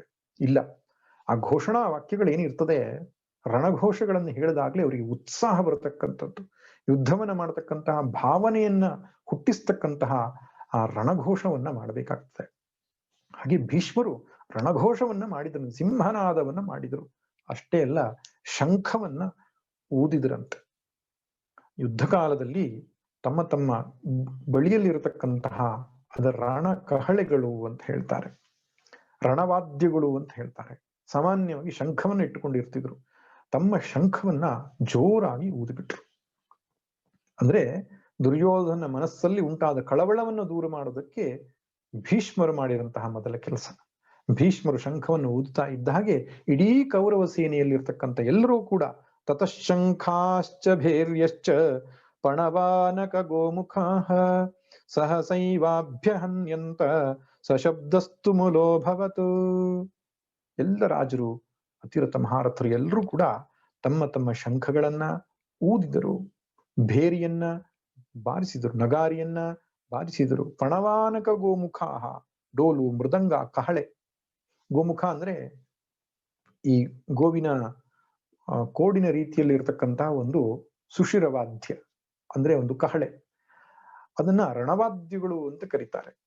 ಅಂತಹ ರಣವಾದ್ಯಗಳನ್ನು ನುಡಿಸಿ, ಘೋಷವಾಕ್ಯಗಳನ್ನು ಕೂಗಿ ತಮ್ಮಲ್ಲಿ ಉತ್ಸಾಹ, ವೀರ ಉತ್ಸಾಹವನ್ನ ತಂದುಕೊಡ್ತಾರೆ. ಆ ವೀರ ಭಾವ ಅನ್ನೋದು ಜಾಗೃತವಾದಾಗ್ಲೇ ಯುದ್ಧ ಅನ್ನುವಂಥದ್ದು ಮಾಡ್ಲಿಕ್ಕೆ ಸಾಧ್ಯವಾಗ್ತದೆ. ತನ್ನ ಎದುರಿಗೆ ಒಬ್ಬ ವ್ಯಕ್ತಿ ಸಾಯುತ್ತಾ ಇರತಕ್ಕಂಥ ಸಂದರ್ಭದಲ್ಲಿಯೂ ಮುನ್ನುಗ್ಗಿ ತನ್ನ ಮೃತ್ಯುವನ್ನು ಕೈಲಿ ಹಿಡಿದುಕೊಂಡು ಯುದ್ಧರಂಗದಲ್ಲಿ ಹೋರಾಟ ಮಾಡುವುದು ಸಣ್ಣ ವಿಷಯ ಅಲ್ಲ. ಅದಕ್ಕೊಂದು ಆವೇಶ ಬೇಕಾಗ್ತದೆ, ವೀರ ಆವೇಶ ಅಂತ ಕರೀತಾರಲ್ಲ. ಅದಕ್ಕೆ ರಣಕಹಳೆಗಳು ಮುಂತಾದವುಗಳು ಸಹಾಯ ಮಾಡತಕ್ಕಂಥದ್ದು. ಇಡೀ ಕೌರವರ ಪಕ್ಷದಲ್ಲಿಯೇ ಅನೇಕ ವಿಧವಾದ ರಣಕಹಳೆಗಳು ಮೊಳಗಿದುವಂತೆ. ಸಹಸೈವ ಅಭ್ಯನ್ಯಂತ, ಒಂದೇ ಏಟಿಗೆ ಎಲ್ಲರೂ ಕೂಡ ಶಬ್ದವನ್ನ ಮಾಡಿದರು. ಆ ಶಬ್ದ ಹೇಗಾಯ್ತು ಅಂದ್ರೆ ಸಶಬ್ದಸ್ತುಮುಲೋ ಭವತು. ತುಮುಲಗಳು ಅಂದ್ರೆ ಗೊಂದಲ, ಗಲಿಬಿಲಿ ಉಂಟು ಮಾಡಿತು ಅಂತ. ಈ ಶಬ್ದಗಳೆಲ್ಲ ಬಹಳ ಮುಖ್ಯ. ಯಾಕಂದ್ರೆ ಮುಂದಿನ ಈ ಶ್ಲೋಕಗಳಲ್ಲಿ ಪಾಂಡವರು ಏನು ಶಂಖ ಊದಿದ್ದನ್ನ ಹೇಳ್ತಾರೆ. ಸಂಜಯ್ ಹೇಳ್ತಾನೆ, ಪಾಂಡವರು ಶಂಖ ಊದಿದಾಗ ಏನ್ ಮಾಡಿತು, ಸಘೋಷೋ ಧಾರ್ತರಾಷ್ಟ್ರಾಣಾಂ ಹೃದಯಾನಿ ವ್ಯದಾರಯತ್ ಅಂತ ಹೇಳ್ತಾನೆ. ಪಾಂಡವರ ಶಂಖವನ್ನ ಕೇಳಿ ಧೃತರಾಷ್ಟ್ರನ ಮಕ್ಕಳಾದ ಕೌರವರ ಹೃದಯವು ತುಂಡು ತುಂಡಾಯ್ತು, ಚೂರ್ ಚೂರಾಯ್ತು ಅಂತ ಹೇಳ್ತಾರೆ. ಆದ್ರೆ ಕೌರವರು ಊದಿದ ಶಂಖದಿಂದ ಏನಾಯ್ತು, ಸಶಬ್ದಸ್ತುಮುಲೋ ಭವತು, ಒಂದು ರೀತಿ ಗಲಾಟೆ ಆಯ್ತು, ಒಂದು ರೀತಿ ಗೊಂದಲ ಆಯ್ತು ಎಂಬುದಾಗಿ ಹೇಳುವಲ್ಲಿಯೇ ಗೊತ್ತಾಗ್ತದೆ ಆ ಧರ್ಮದ ಪಕ್ಷದಲ್ಲಿ ಒಗ್ಗಟ್ಟಿಲ್ಲದಿದ್ರೆ ಹೀಗಾಗ್ತದೆ ಅಂತ. ಸರಿ, ಕೌರವರು ತಮ್ಮ ಕಡೆಯಿಂದ ಘೋಷವನ್ನ ಮಾಡಿದ್ರು, ಶಬ್ದವನ್ನ ಮಾಡಿದ್ರು. ಇನ್ನು ಪಾಂಡವರ ಕಡೆಯಲ್ಲಿ ಏನಾಯ್ತು, ಪಾಂಡವರ ಕಡೆಯಲ್ಲಿ ಏನಾಯ್ತು ಎನ್ನುವಾಗ ಭಗವದ್ಗೀತೆ ಬಹಳ ಸುಂದರವಾಗಿ ಶುರು ಮಾಡುತ್ತೆ. ತತಃ, ತದನಂತರ ಶ್ವೇತೈರ್ಹಯೈರ್ಯುಕ್ತೆ ಮಹತಿ ಸ್ಯಂದನೆ ಸ್ಥಿತೌ ಮಾಧವ ಪಾಂಡವಶ್ಚೈವ ದಿವ್ಯೌ ಶಂಖೌ ಪ್ರದಧ್ಮತು. ಕೌರವರ ಪಕ್ಷದಲ್ಲಿ ಶಂಖನಾದವನ್ನು ಮಾಡಿದರು ಭೀಷ್ಮಾಚಾರ್ಯರು ಎಂಬುದಾಗಿ ಹೇಳಿದ ಮೇಲೆ ಭೀಷ್ಮರಿಗೆ ಪ್ರತ್ಯುತ್ತರವನ್ನ ಯಾರು ಕೊಡಬೇಕು? ದೃಷ್ಟದ್ಯುಮ್ನ ಕೊಡಬೇಕಾ, ಭೀಮ ಕೊಡಬೇಕಾ, ಅರ್ಜುನ ಕೊಡಬೇಕಾ, ಯಾರು ಕೊಡಬೇಕು?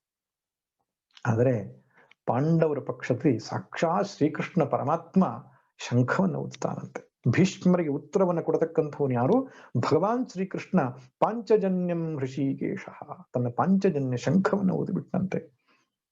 ನೋಡಿ, ಈ ಘಟನೆಯನ್ನು ಹೇಳುವಾಗ ಎಷ್ಟು ಚಂದ ಹೇಳುತ್ತೆ ಅಂದ್ರೆ, ಮಹತಿ ಸ್ಯಂದನೆ ಸ್ಥಿತವು, ಶ್ರೇಷ್ಠವಾದ ಸ್ಯಂದನ ಅಂದ್ರೆ ರಥ, ಶ್ರೇಷ್ಠವಾದ ರಥದಲ್ಲಿ ಕುಳಿತುಕೊಂಡಂತಹ ಮಾಧವ ಪಾಂಡವಶ್ಚೈವ, ಮಾಧವ ಅಂದ್ರೆ ಕೃಷ್ಣ, ಪಾಂಡವ ಅಂದ್ರೆ ಅರ್ಜುನ, ಅವರಿಬ್ಬರು ದಿವ್ಯ ಶಂಖವನ್ನು ಊದಿದ್ರು. ಬಹಳ ಸುಂದರವಾದಂತಹ ಶ್ಲೋಕ ಆಯ್ತು. ಅದೊಂದು ಅದ್ಭುತವಾದಂತಹ ದೃಶ್ಯ ನಮ್ಮ ಮನಸ್ಸಿಗೆ ತಂದುಕೊಳ್ಳಬೇಕು. ಒಂದು ರಥ, ಮಹತಿ ಸ್ಯಂದನೆ, ವಿಶೇಷವಾದ ರಥ. ಖಾಂಡವ ಪ್ರಸ್ಥ ದಹನದ ಸಂದರ್ಭದಲ್ಲಿ, ಖಾಂಡವ ವನ ದಹನದ ಸಂದರ್ಭದಲ್ಲಿ ಅರ್ಜುನನಿಂದ ತೃಪ್ತನಾದಂತಹ ಅಗ್ನಿದೇವನು ಕೊಟ್ಟಂತಹ ದಿವ್ಯವಾದಂತಹ ರಥ. ಎಷ್ಟು ವಿಶೇಷವಾದ ರಥ ಅಂದ್ರೆ ಆಕಾಶ ಭೂಮಿ ಎರಡೂ ಕಡೆಗೆ ಸಂಚರಿಸಬಲ್ಲದ್ದು, ವಿಶೇಷದ ಶಸ್ತ್ರಾಗಾರಗಳನ್ನ ಒಳಗೊಂಡಂತಹ, ಚಿನ್ನದ ಚಿತ್ರಣಗಳನ್ನ ಒಳಗೊಂಡಂತಹ ರಥ, ಔಷಧಿ ಆಹಾರ ಎಲ್ಲ ಪದಾರ್ಥಗಳು ಇಟ್ಟುಕೊಳ್ಳಬಹುದಾದಂತಹ ಅತ್ಯಂತ ರಮಣೀಯವಾದ ಸುಂದರವಾದಂತಹ ದಿವ್ಯವಾದಂತಹ ರಥವಾಗಿತ್ತಂತೆ ಅದು ಸ್ಯಂದನ. ಇನ್ನು ಶ್ವೇತೈರ್ ಹಯೈರ್ ಯುಕ್ತೆ, ಬಿಳಿ ಬಣ್ಣದ ಕುದುರೆಗಳನ್ನ ಕಟ್ಟಿದ್ರಂತೆ. 4 ಕುದುರೆಗಳನ್ನ, ಬಿಳಿ ಬಣ್ಣದ ಕುದುರೆಗಳನ್ನ ಕಟ್ಟಿದ್ರು, ಅದು ದಿವ್ಯವಾದಂತಹ ಕುದುರೆಗಳು. ಇನ್ನು ಅರ್ಜುನನ ಕೈಯಲ್ಲಿರ್ತಕ್ಕಂಥ ಗಾಂಡೀವವು ಅತ್ಯಂತ ದಿವ್ಯವಾದಂತಹದ್ದು. ಅವನಲ್ಲಿರ್ತಕ್ಕಂಥ ಬತ್ತಳಿಯು ಕೂಡ ಭತ್ತದ ಬತ್ತಳಿಕೆ ಇತ್ತು ಅವನಲ್ಲಿ, ಅತ್ಯಂತ ದಿವ್ಯವಾದಂಥದ್ದು. ಇನ್ನು ರಥದ ಸಾರಥಿಯಾಗಿ ಸಾಕ್ಷಾತ್ ಶ್ರೀಕೃಷ್ಣ ಪರಮಾತ್ಮನೇ ಕುಳಿತುಕೊಂಡಿದ್ದಾನೆ. ಇಂತಹ ಒಂದು ದೃಶ್ಯ, ಪಾರ್ಥ ಸಾರಥಿಯಾಗಿ ಭಗವಾನ್ ಶ್ರೀಕೃಷ್ಣನ ರಥದ ಮೇಲೆ ಕುಳ್ಳಿರತಕ್ಕಂತಹ ಒಂದು ದೃಶ್ಯ ನಮ್ಮ ಮನಸ್ಸಿಗೆ ತಂದುಕೊಳ್ಳಬೇಕು. ಅವರಿಬ್ಬರು ದಿವ್ಯವಾದ ಶಂಖವನ್ನು ಊದಿದ್ರು ಅಂತ ಹೇಳ್ತಾರೆ. ಅಂದ್ರೆ ಲೌಕಿಕ ಶಂಖಗಳಾಗಿರ್ಲಿಲ್ಲ, ಅಲೌಕಿಕ ಶಂಖಗಳು ಅಂತ ಹೇಳ್ತಾರೆ. ಇಂದ್ರನು ಸಾಕ್ಷಾತ್ ಅರ್ಜುನನಿಗೆ ಕೊಟ್ಟಂತ ಶಂಖ ಅದು ದೇವದತ್ತ ಅಂತ. ಭಗವಾನ್ ಶ್ರೀಕೃಷ್ಣನ ಕೈಯಲ್ಲಿ ಪಾಂಚಜನ್ಯ ಅಂತಕ್ಕಂಥ ವಿಶೇಷವಾದ ಶಂಖವಿತ್ತಂತೆ. ಒಟ್ಟಿನಲ್ಲಿ ಪರಮಾತ್ಮನು ಹಾಗೂ ಪಾಂಡವನು ಅರ್ಜುನನು ಇಬ್ಬರು ಶಂಖವನ್ನ ಊದಿದ್ರು. ಮೊದಲು ಭಗವಂತನು ಶಂಖವನ್ನ ಊದಿ ಪ್ರತ್ಯುತ್ತರವನ್ನ ಕೊಟ್ಟ. ಅಲ್ಲಿ ಮಾಧವ ಅಂತಕ್ಕಂಥ ಶಬ್ದ ಇದೆ. ಮಾ ಅಂದ್ರೆ ಲಕ್ಷ್ಮಿ, ಧವ ಅಂತ ಹೇಳಿದ್ರೆ ಗಂಡ ಅಂತ, ಪತಿ ಅಂತ. ಲಕ್ಷ್ಮಿಯ ಪತಿಯಾಗಿರತಕ್ಕಂಥ ಪರಮಾತ್ಮ ಕುಳಿತಿದ್ದಾನೆ. ಆದ್ರಿಂದ ನಿಶ್ಚಿತವಾಗಿ ಅರ್ಜುನಿಗೆ ರಾಜ್ಯಲಕ್ಷ್ಮಿ ಪ್ರಾಪ್ತಿ ಆಗುತ್ತದೆ, ಪಾಂಡವರಿಗೇ ವಿಜಯವಾಗುತ್ತದೆ ಎನ್ನುವುದರಲ್ಲಿ ಸಂಶಯವಿಲ್ಲ. ಯತ್ರ ಯೋಗೇಶ್ವರ ಕೃಷ್ಣ ಯತ್ರ ಪಾರ್ಥೋ ಧನುರ್ಧರ ತತ್ರ ಶ್ರೀ ವಿಜಯೋ ಭೂತಿರ್ಧ್ರುವ ನೀತಿರ್ಮತಿರ್ನ. ಎಷ್ಟು ಆಶ್ಚರ್ಯ ಅಂದ್ರೆ, ಭಗವದ್ಗೀತೆಯನ್ನ ಧೃತರಾಷ್ಟ್ರನಿಗೆ ಸಂಜಯನು ಹೇಳುವಾಗ 10ನೇ ದಿನದ ಯುದ್ಧ ಆಗಿತ್ತು, ಇನ್ನು 8 ದಿನ ಬಾಕಿ ಇತ್ತು. ಅಂದ್ರೆ ತುಂಬಾ ದಿನ ಬಾಕಿ ಇತ್ತು, ಎಷ್ಟು ದಿನ ಅಂತ ಗೊತ್ತಿರ್ಲಿಲ್ಲಲ್ಲ. ಭೀಷ್ಮರು ಬಿದ್ದ ಮೇಲೆ ಭಗವದ್ಗೀತೆಯನ್ನ ಸಂಜಯನ ಉಪದೇಶ ಮಾಡ್ತಾನೆ. ಯಾರಿಗೆ? ಧೃತರಾಷ್ಟ್ರ. ಅದರಲ್ಲಿ ವಿಶ್ವರೂಪ ದರ್ಶನವನ್ನ ತೋರಿಸಿದ್ದನ್ನು ಹೇಳ್ತಾನೆ. ಈ ಕಡೀ ಕೌರವರ ಸೇನೆ ನಾಶವಾದದ್ದನ್ನು ಕೂಡ ಅವನು ಹೇಳ್ತಾನೆ. ಅಷ್ಟೇ ಅಲ್ಲ, ಕೊನೆಯದಾಗಿ ತನ್ನ ವೈಯಕ್ತಿಕ ತೀರ್ಮಾನವನ್ನು ಹೇಳ್ತಾನೆ. ಯತ್ರ ಯೋಗೇಶ್ವರ ಕೃಷ್ಣ ಯತ್ರ ಪಾರ್ಥೋ ಧನುರ್ಧರ. ಧನುರ್ಧರನಾದ ಪಾರ್ಥ ಮತ್ತು ಯೋಗೇಶ್ವರನಾದ ಕೃಷ್ಣ ಎಲ್ಲಿರ್ತಾರೋ ಧ್ರುವ, ಅಲ್ಲಿ ವಿಜಯ, ಐಶ್ವರ್ಯ, ಭೂತಿ ನಿಶ್ಚಿತವಾಗಿ ನೆಲೆಸುತ್ತೆ ಅಂತ ಹೇಳಿದ್ದಾನೆ ಸಂಜಯ ಧೃತರಾಷ್ಟ್ರನಿಗೆ. ಅಷ್ಟಾದ್ರೂ ಅವನಿಗೆ ಧರ್ಮಪ್ರಜ್ಞೆ ಜಾಗೃತವಾಗಲಿಲ್ಲ ಎನ್ನುವುದು ಎಂತಹ ಭ್ರಮೆಯಲ್ಲಿ, ಎಂತಹ ಮೌಢ್ಯದಲ್ಲಿ ಅವನು ಮುಳುಗಿದ್ದ. ಆಗ್ಲೂ ನಿಶ್ಚಯ ಮಾಡಬಹುದಿತ್ತು ಅವನು, ಯುದ್ಧ ಬೇಡಪ್ಪ, ಯುದ್ಧ ನಿಲ್ಲಿಸ್ಬಿಡು ಅಂತ ತನ್ನ ಮಗನಿಗೆ ಬುದ್ಧಿವಾದವನ್ನು ಹೇಳಬಹುದಿತ್ತು. ಹಾಗೂ ಮಾಡ್ಲಿಲ್ಲ. ಧೃತರಾಷ್ಟ್ರನ ಕೊನೆಯ ಕಾಲದಲ್ಲಿ ಮಕ್ಕಳನ್ನೆಲ್ಲ ಕಳ್ಕೊಂಡು ತಾನು ಪಾಂಡವರ ಪಾಲಿಗೆ ಅನ್ನವನ್ನು ತಿನ್ನುವಾಗ ಅಂಗುಷ್ಟದ ಮೇಲೆ ಪಿಂಡ ಇಟ್ಬಿಟ್ಟು ಅನ್ನ ಹಾಕತ್ತಿದ್ದಂತೆ ಭೀಮ. ಅದನ್ನು ನೋಡಿ ಸೇವಕರು ನಗ್ತಿದ್ರಂತೆ. ಅಂತಹ ದುಸ್ಥಿತಿಗೆ ಬಂದರೂ ತಾನು ಬಿಟ್ಟು ಹೋಗಬೇಕು ವಾನಪ್ರಸ್ಥಕ್ಕೆ ಅಂತ ಬುದ್ಧಿ ಬರಲಿಲ್ಲ. ಅಷ್ಟರ ಮಟ್ಟಿಗೆ ಅಭಿಮಾನ. ಧೃತರಾಷ್ಟ್ರನ ಹೆಸರು ಎಷ್ಟು ಸರಿಯಾಗಿದೆ ನೋಡಿ. ಆಗ ವಿದುರ ಹೇಳ್ತಾನೆ, ಅಣ್ಣ ಈ ಸ್ಥಿತಿ ಬೇಕಾ ನಿನಗೆ? ಹೋಗ್ಬಿಡೋಣಪ್ಪ ಇಲ್ಲಿಂದ, ಈ ಅವಮಾನದಿಂದ ಬದುಕಬೇಕಾಗಿಲ್ಲ ಅಂತ ಹೇಳ್ಕೊಂಡು ಕರ್ಕೊಂಡು ಹೋಗ್ತಾನೆ. ಒಟ್ಟಿನಲ್ಲಿ ಅಂತಹ ಭಗವದ್ಗೀತೆಯ ಒಂದು ಸಂದೇಶ ಯಾರು ಕೇಳಿದ್ರೆ ಉಪಯೋಗವಾಗ್ತದೆ ಅಂತ ಗೊತ್ತಾಗ್ತದೆ. ಎಲ್ಲರೂ ಗೀತೆಯನ್ನು ಕೇಳಿದವರೇ, ಧೃತರಾಷ್ಟ್ರನೂ ಕೇಳಿದ, ಆದರೆ ಅವನಿಗೆ ವಿವೇಕ ಜಾಗೃತವಾಗಲಿಲ್ಲ. ಆದರೆ ಅರ್ಜುನ ಕೇಳಿದ, ಅವನಿಗೆ ವಿವೇಕ ಜಾಗೃತವಾಯಿತು. ಸಂಜಯನಿಗೆ ವಿವೇಕ ಜಾಗೃತವಾಯಿತು. ಯಾರು ಭಗವಂತನಲ್ಲಿ ಭಕ್ತಿ ಇಟ್ಟು ಕೇಳ್ತಾರೋ, ತಮ್ಮಲ್ಲಿ ಧರ್ಮ ಪ್ರಜ್ಞೆಯನ್ನು ಇಟ್ಟುಕೊಂಡಿದ್ದಾರೋ, ಭಗವಂತನಲ್ಲಿ ಭಕ್ತಿ ಇಟ್ಟಿದ್ದಾರೋ, ಅವರಿಗೆ ಗೀತಾ ವಾಕ್ಯಗಳು, ಉಪದೇಶ ವಾಕ್ಯಗಳು ಸ್ಪಷ್ಟವಾಗಿ ಮನಸ್ಸು ಮೂಡುತ್ತೆ. ಹಾಗೆ ಪಾರ್ಥಸಾರಥಿಯ ಒಂದು ಕಲ್ಪನೆಯೊಟ್ಟಿಗೆ ನಮ್ಮ ಇವತ್ತಿನ ಸತ್ಸಂಗವನ್ನ ಪರಿಸಮಾಪ್ತಿ ಮಾಡೋಣ. ನಾಳೆಗೆ ಆ ಪಾರ್ಥಸಾರಥಿಯ ಆ ಒಂದು ಚಿತ್ರಣದ ಹಿಂದೆ ಕಠೋಪನಿಷತ್ತು ಕೊಡತಕ್ಕಂತಹ ಅದ್ಭುತವಾದ ಒಂದು ಉಪಮೆ, ಒಂದು ವಿಶೇಷವಾದಂತಹ ಸಂದೇಶ, ಇಡೀ ಅಧ್ಯಾತ್ಮ ಸಾಧನೆಗೆ ಬೇಕಾದ ಮುಖ್ಯ ಸಂದೇಶವನ್ನ ಆ ರಥದ ಪರಿಕಲ್ಪನೆಯಲ್ಲಿ ಹೇಗೆ ಉಪನಿಷತ್ತು ಪರಿಕಲ್ಪಿಸುತ್ತೆ ಎನ್ನುವುದನ್ನು ಕೂಡ ನಾಳೆ ದಿನ ಆರಂಭದಲ್ಲಿ ನೋಡ್ತಾ ಮುಂದಿನ ಶ್ಲೋಕಕ್ಕೆ ಹೋಗೋಣ. ಸರ್ವೇ ಭವಂತು ಸುಖಿನಃ ಸರ್ವೇ ಸಂತು ನಿರಾಮಯಾಃ ಸರ್ವೇ ಭದ್ರಾಣಿ ಪಶ್ಯಂತು ಮಾ ಕಶ್ಚಿತ್ ದುಃಖ ಭಾಗ್ ಭವೇತ್. ಓಂ ಶಾಂತಿ ಶಾಂತಿ ಶಾಂತಿ. ಹರಿ ಓಂ ಶ್ರೀ ಗುರುಭ್ಯೋ ನಮಃ. ಹರಿ ಓಂ.